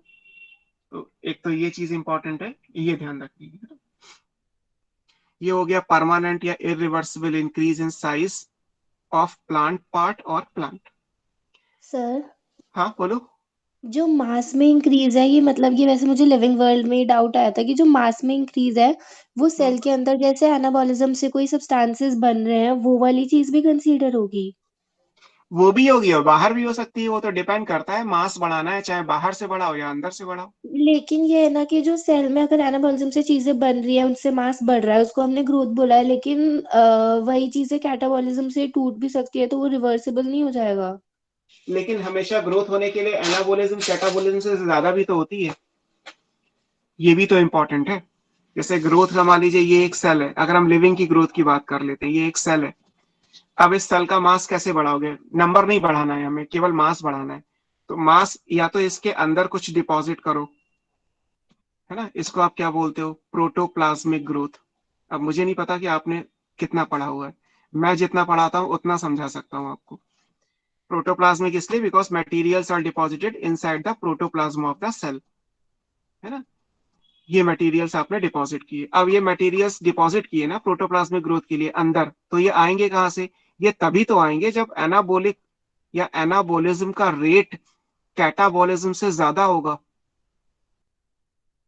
भाई अगर हमारी बॉडी के अंदर हमारी बोन्स की लेंथ बढ़ रही है, फॉर एग्जांपल एक बेबी को फीड किया गया जिसकी वजह से उसका साइज बढ़ रहा है, उसकी बोन की लेंथ बढ़ रही है, तो इसका मतलब है कि बेबी को जितनी जरूरत है एनर्जी की उससे ज्यादा एनर्जी के इक्विवेलेंट फूड उसे दिया गया होगा, तभी तो कुछ बैलेंस आएगा। अगर मान लीजिए हमें अपने बॉडी का वेट कांस्टेंट रखना है, राइट नाउ मैं अगर 30 ईयर्स की एज का हूं तो मुझे अपना अगर वेट कांस्टेंट रखना है या आप में से किसी को रखना है, तो आप क्या करते हो? आप 2 चपाती के इक्विवेलेंट फूड अगर लेते हो तो 2 चपाती के इक्विवेलेंट फूड ही जो है आप खर्च कर देते हो। जितनी कैलोरीज आपने ली, अगर उतनी ही कैलोरीज आपने बर्न कर दी तो आपका वेट कांस्टेंट रहेगा ना। और अगर आपको वजन Okay. बढ़ाना है तो क्या होगा, आप खाइए बहुत ज्यादा और खर्च कम करिए, यानी एनाबोलिज्म ज्यादा करिए कैटाबोलिज्म के कंपैरिजन में, तो आपका नेट गेन आएगा, मास बढ़ेगा। अगर आपको वजन अपना कम करना है तो 2 चपाती खाइए और 4 चपाती के बराबर कैलोरीज बर्न कर दीजिए, तो जो 2 चपाती के इक्विवेलेंट कैलोरीज है वो आपकी बॉडी में जो फैट जगह जगह पे डिपॉजिट हुआ है वहां से निकाल के खर्च हो जाएगा। तो ये तो फिक्स बात हो गई, सिंपल सी बात हो गई कि अगर आप कोई भी मटेरियल, कोई लिविंग ऑर्गेनिज्म अगर मटेरियल का डिपोजिशन कर रहा है, अंदर करेगा तो क्या कहलाएगा, प्रोटोप्लाज्मिक ग्रोथ। अगर मान लीजिए यही मटेरियल बाहर डिपॉजिट होते लाइक दिस, ऐसे, तो प्रोटोप्लाज्म में कुछ नहीं होता, लेकिन मास तो तब भी बढ़ेगा। मटेरियल बाहर डिपॉजिट हो रहा है प्रोटोप्लाज्म से, सेल वॉल पे डिपॉजिट कर दिया, मिडिल लेमिला पे डिपॉजिट कर दिया अगर प्लांट सेल है तो ये क्या कहलाएगा, ये बन जाएगा एपोप्लाज्मिक ग्रोथ। आउटसाइड द प्लाज्मा है तो क्या बन जाएगा, एपोप्लाज्मिक ग्रोथ कहलाएगा।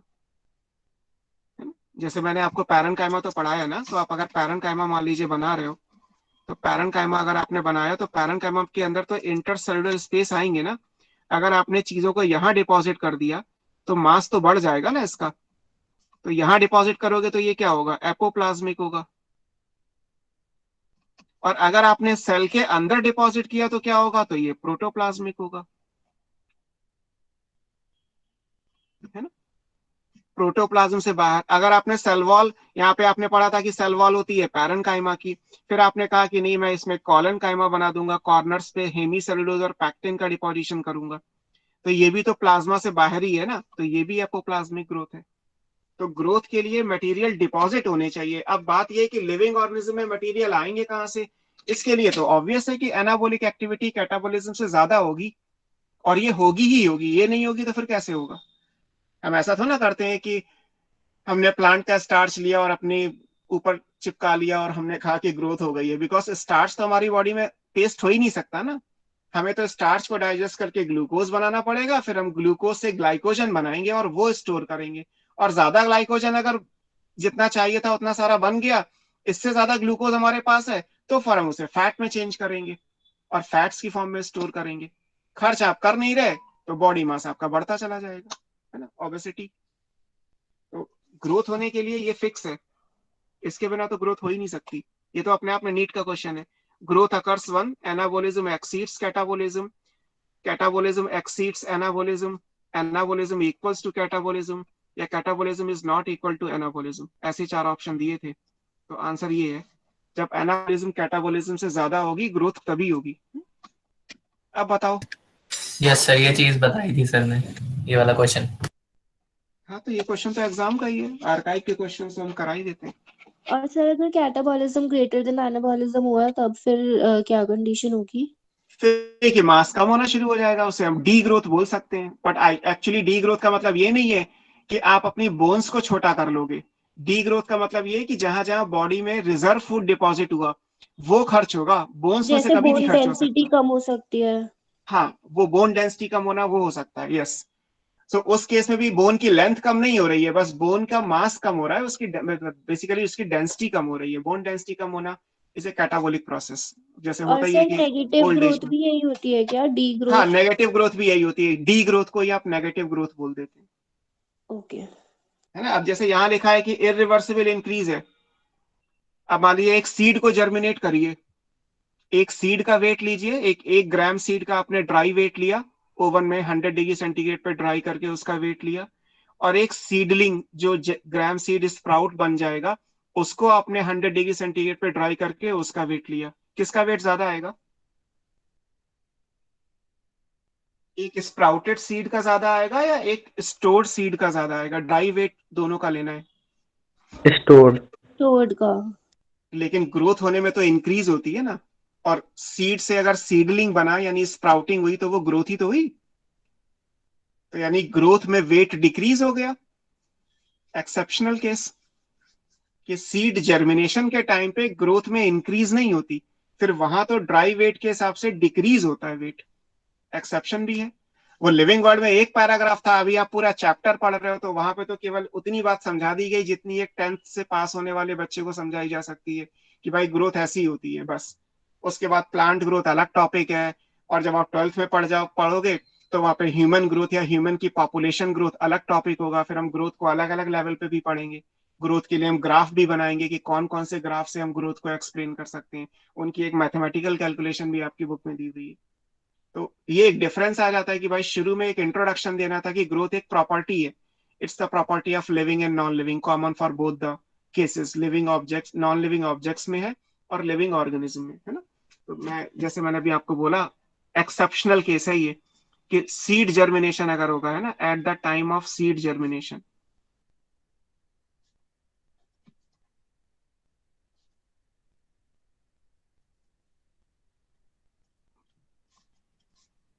मास या वेट या साइज आप कुछ भी मान लीजिए, मास डिक्रीजेस, मास को ड्राई वेट के हिसाब से लेना है, तो ये एक्सेप्शनल हो गया, इसको आप बोलते हो डी ग्रोथ। या अभी आपने बोला एक वर्ड नेगेटिव ग्रोथ,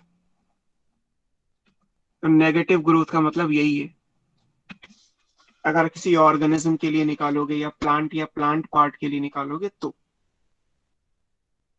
लेकिन ह्यूमन बॉडी में ऐसा नहीं होता, ह्यूमन बॉडी में ऐसा कुछ नहीं है कि जो एम्ब्रियो है उसकी ग्रोथ और जो बेबी है उसकी ग्रोथ, फिर बेबी से मान लीजिए अगर वो इन्फेंट है, इन्फेंट से वो बेबी हुआ, फिर वो टूडलर में हुआ, फिर वो किड्स में हुए, फिर वो एडल्ट में, जुवेनाइल स्टेज में, यंग स्टेज में आए, फिर वो एडल्ट हुए, तो हमारा तो बढ़ता ही चला जाता है। हमारी ग्रोथ में ये डी ग्रोथ वाला केस नहीं आता, ये केवल प्लांट्स के अंदर है ये, क्योंकि सीड जर्मिनेशन के टाइम पे ऐसा होता है। अब जैसे इससे भी एग्जाम में आया कि पोटैटो का ट्यूबर जब स्प्राउट होता है, आलू से ही तो प्लांट बनता है ना, पोटैटो में वेजिटेटिव प्रोपगेशन होता है, आपने मार्फो में पढ़ा होगा। तो वेजिटेटिव प्रोपगेशन जब पोटैटो में होता है तो इसको मैंने पढ़ाया था आपको, तो जब होगा तो इसका मतलब क्या है कि पोटैटो का ट्यूबर जब स्प्राउट बनाएगा तो वेट कम हो जाएगा ना, क्योंकि पोटैटो के ट्यूबर की sprouting is a kind of seed germination. Potato के लिए सीड क्या है, उसका स्टेम का ट्यूबर ही तो है। तो ये एक्सेप्शन हो गया, अब ये एक्सेप्शन याद रखिए। नॉर्मली परमानेंट इंक्रीज होती है, बट समटाइम्स वेट डिक्रीज भी हो सकता है, still it is a growth, है ना। जरूरी नहीं है कि हर टाइम इंक्रीज ही होगा तो ग्रोथ होगी, डिक्रीज होके भी ग्रोथ हो सकती है।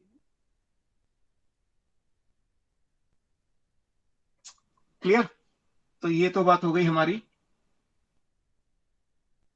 ग्रोथ की कि प्लांट ग्रोथ है क्या। अब बात करते हैं इसके आगे के टॉपिक्स पे। इसके आगे का टॉपिक क्या है कि ग्रोथ की कुछ प्रॉपर्टीज हैं जो प्लांट्स एग्जिबिट करते हैं। प्लांट में जब आप ग्रोथ की बात करेंगे, so there are certain properties, और वो प्रॉपर्टीज क्या हैं हम उनकी बात करते हैं, है ना। ये याद रहेगा ना, ग्रोथ के लिए एनाबोलिज्म कैटाबोलिज्म से ज्यादा होनी चाहिए, मैंने लिखा नहीं है ना। आपको अगर लग रहा है तो आप यहाँ पे लिख सकते हैं, growth occurs when anabolism exceeds catabolism. और सर अगर ऐसा नहीं हुआ तो मतलब कोई डिसऑर्डर है या कुछ ऐसा है? नहीं, ऐसा होगा ही होगा, नहीं होगा तो बस ग्रोथ नहीं होगी, उसमें डिसऑर्डर वाली क्या बात है। हाँ, उसमें तो फिर ये है कि भाई ठीक है, हम अपना वजन नहीं बढ़ रहा हमारा, और क्या।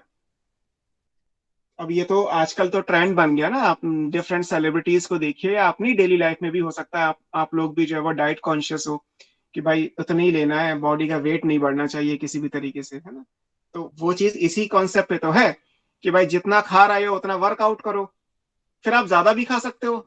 अगर आपको लगता है ये रोज छोले भटूरे खाने हैं तो खाइए, मना नहीं करेगी बॉडी, बट फिर छोले भटूरे खा के आपका वेट तो बढ़ेगा ही बढ़ेगा।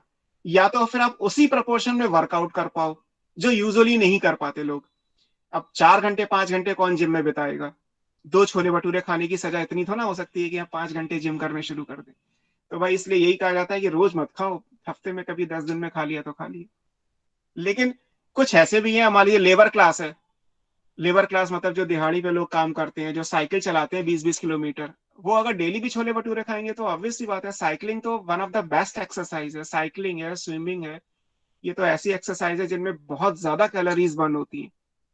तो फिर कुछ भी नहीं है, फिर तो आप कुछ भी खाना खाइए, होता ही है ना। वैसे भी 40 ईयर्स की एज तक fat is not the major concern, है ना। किसी भी डाइटिशियन को सुनो तो ऐसा नहीं होता कि 40 ईयर्स तक हमारी बॉडी में इतनी हाई मेटाबॉलिज्म का रेट रहता है कि आप अगर बहुत ज्यादा हैवी फूड ले रहे हो, ऑयली फूड ले रहे हो, तो भी कोई दिक्कत नहीं है। हाँ, 40 के बाद आपको कुछ हेल्थ का ख्याल रखना चाहिए। ओके, हम प्लांट ग्रोथ की बात करते हैं, मेरा काम जूलॉजी की ग्रोथ का नहीं है। अब ग्रोथ की कुछ प्रॉपर्टीज है, क्या क्या प्रॉपर्टी है प्लांट में। सबसे पहली प्रॉपर्टी ये कि प्लांट में जो ग्रोथ होती है वो इनडिटर्मिनेट होती है जनरली, हालांकि एक्सेप्शंस तो हर जगह है। Plant growth is generally, most of the case में, इनडिटर्मिनेट। इनडिटर्मिनेट का मतलब है, डिटर्मिनेट का मतलब होता है डिसाइडेड, इनडिटर्मिनेट का मतलब है नॉट डिसाइडेड। इसको हम बोलते हैं open form of growth. Animals की ग्रोथ कैसी होती है? डिटर्मिनेट होती है। हमारी बॉडी में ग्रोथ का क्या है कि हमें पता है कि 20-21 साल तक हमारी बॉडी ग्रो करेगी, उसके बाद बॉडी ग्रो नहीं करती, उसके बाद बॉडी पार्ट्स में कोई चेंज नहीं आते। हार्ट का साइज जितना बड़ा होना था हो गया, ब्रेन जितना बढ़ना था बढ़ गया, बोन की लेंथ जितनी होनी थी हो गई, है ना, किडनी जितना ग्रो करना था कर गया। इसके बाद तो केवल ओबेसिटी की वजह से बॉडी मास बढ़ सकता है, बॉडी पार्ट्स की कोई ग्रोथ नहीं होती। तो एनिमल की ग्रोथ कैसी होती है? डिटर्मिनेट होती है। क्योंकि एनिमल सेल में खास बात क्या है कि हमारे पास जो टिश्यूज होते हैं वो एक सर्टेन टाइम तक डिवाइड करते हैं, उसके बाद वो डिवाइड करना बंद कर देते हैं। वो केवल साइज में ग्रो करेंगे, नंबर में ग्रो नहीं करेंगे। लेकिन प्लांट्स में ऐसा नहीं होता। प्लांट्स के अंदर आपको मैंने एनाटॉमी पढ़ाया था, इसमें शुरू का पोर्शन एनाटॉमी से ही रिलेटेड है, तो मैंने आपको एनाटॉमी में पढ़ाया था कि प्लांट्स की खास बात क्या है। प्लांट के पास अनलिमिटेड ग्रोथ है ना। ओपन फॉर्म ऑफ ग्रोथ का मतलब ये ग्रोथ कैसी हो गई, प्लांट्स कैसे हो गए? अनलिमिटेड ग्रोथ के हो गए, क्योंकि इनकी बॉडी में मेरिस्टेम्स प्रेजेंट होते हैं जो थ्रू आउट द लाइफ रहते हैं। आप किसी भी प्लांट की लीफ को तोड़ दीजिए दोबारा निकल आएंगी, ब्रांच को तोड़ दीजिए दोबारा निकल आएंगी। कई बार आपको खुद लगेगा कि यार ये तो बिल्कुल प्लांट सूख गया था, पता चला फिर से कोई बर्ड निकल आई और एक नई ब्रांच बनना शुरू हो गई। तो क्योंकि प्लांट की बॉडी में मेरिस्टेम है, ऐसा क्यों है? प्लांट क्यों हमेशा ग्रो करते हैं, प्लांट की ग्रोथ क्यों अनलिमिटेड है? This is due to presence of meristems. Plant में आपने मेरिस्टेम्स पढ़े हैं, अब यहाँ पे पूरी एनाटॉमी ला सकते हो। मेरिस्टेम्स कहाँ होते हैं? आपने एपिकल मेरिस्टेम्स पढ़ा होगा, है ना, पढ़ाया था मैंने आपको। जो नोड पे यूजुअली प्रेजेंट है वो इंटरकैलरी मेरिस्टेम था, और जो लेटरल एक्सिस पे प्रेजेंट है उनको आपने लेटरल मेरिस्टेम कहा था। ओरिजिन के हिसाब से प्राइमरी और सेकेंडरी मेरिस्टेम की बात हुई थी, प्राइमरी मेरिस्टेम से प्राइमरी ग्रोथ, सेकेंडरी मेरिस्टेम से सेकेंडरी ग्रोथ। तो क्योंकि प्लांट की बॉडी में मेरिस्टेम्स हैं, इसलिए वो लाइफ की किसी भी स्टेज में ग्रो करने की कैपेबिलिटी रखते हैं। क्योंकि हमारी बॉडी में मेरिस्टेम्स नहीं है, इसीलिए हम एक सर्टेन एज तक ग्रो कर सकते हैं, आफ्टर दैट एज हम ग्रो नहीं कर सकते, है ना। सो ये एक बेसिक चेंज है कि मेरिस्टेम्स की वजह से ऐसा हुआ कि प्लांट कभी भी ग्रो कर सकते हैं, नई सेल्स ऐड होती चली जाएंगी। पूरा पैराग्राफ है, लेकिन उसका जो समरी है, जो उसका क्लू है, वो केवल एक लाइन है। Due to presence of meristems plants are able to grow throughout their life in unlimited fashion, in unlimited manner. This is called open form of growth. तो प्लांट की ग्रोथ ओपन हो गई क्योंकि वो कभी भी grow कर सकते हैं। तो पहला पैराग्राफ तो इस चीज का है कि ये ऐसा, जैसे रूट का आपने मेरिस्टेम पढ़ा, रूट एपिकल मेरिस्टेम, फिर आपने शूट एपिकल मेरिस्टेम, तो उससे आपको बताया था कि रूट और शूट की लेंथ बढ़ेगी। अगर ये है तो ये रूट का एपेक्स है तो रूट की लेंथ बढ़ेगी, ये शूट का एपेक्स है तो शूट की लेंथ बढ़ेगी। फिर जहां जहां पे इंटरकैलरी मेरिस्टेम था, रूट में तो इंटरकैलरी नहीं होता, अबव ग्राउंड शूट पोर्शन में था, तो वहां से ब्रांच निकलने की पॉसिबिलिटी थी। इंटरकैलरी मेरिस्टेम से टैप रूट के अलावा सब कुछ बन सकता था। आपको पढ़ाया था कि नोड से, नोड स्टेम या ब्रांच में प्रेजेंट होते हैं, तो नोड से टैप रूट के अलावा आप कुछ भी बना सकते हैं। और फिर एक सर्टेन टाइम के बाद प्लांट में जो लेटरल मेरिस्टेम है वो डायमीटर में इंक्रीज करेगा, that will be secondary growth. तो क्योंकि प्लांट के पास डिफरेंट मेरिस्टेम्स के ऑप्शंस हैं, इसलिए प्लांट कभी भी ग्रो कर सकते हैं। सर अब इनडिटर्मिनेट और अनलिमिटेड सेम ही है सब एक ही बिल्कुल? है। हाँ सेम है। और कहने के तरीके हैं, ग्रोथ के टाइप जब लिखे जाते हैं तो बोला जाता है डिटर्मिनेट और इनडिटर्मिनेट। प्लांट की इनडिटर्मिनेट, एनिमल की डिटर्मिनेट। अब इसी को जब समझोगे तो इसका मतलब ये हमेशा ग्रो कर सकते हैं, तो कभी लिमिट नहीं कर रही ग्रोथ, तो अनलिमिटेड हो गई। एनिमल्स एक सर्टेन एज तक ग्रोथ कर रहे हैं तो वो लिमिटेड ग्रोथ हो गई।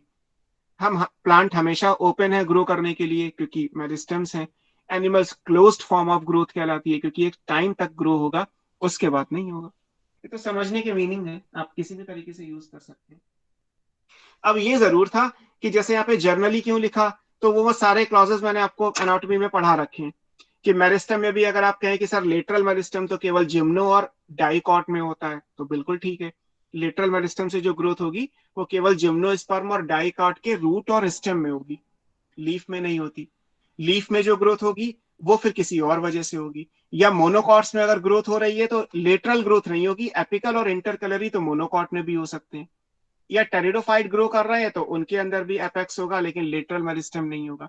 तो कहाँ पे कितनी बात अप्लाई करनी है उसके लिए आपको एनाटॉमी से रेफरेंस लेना है कि आपने एनाटॉमी में कहाँ कहाँ किस मेरिस्टेम की क्या लिमिटेशन पड़ी हुई है। बट जो भी है, एक लाइन अगर कहा जाए तो because of the presence of meristems plants are able to grow in continuous fashion in unlimited manner. This is called open form of growth, this is called indeterminate type of growth. तो ये पहला paragraph आपकी book में दिया है कि plant की growth indeterminate है। फिर आएगा कि प्लांट की ग्रोथ को मेजर किया जा सकता है, अगली क्लास में देख लेंगे। आज आपका टाइम थोड़ा सा किल हुआ मेरी वजह से, बिकॉज वो काफी सारा डिस्टरबेंस रहा बीच में। कोई नहीं, हम उसको कवर अप कर लेंगे।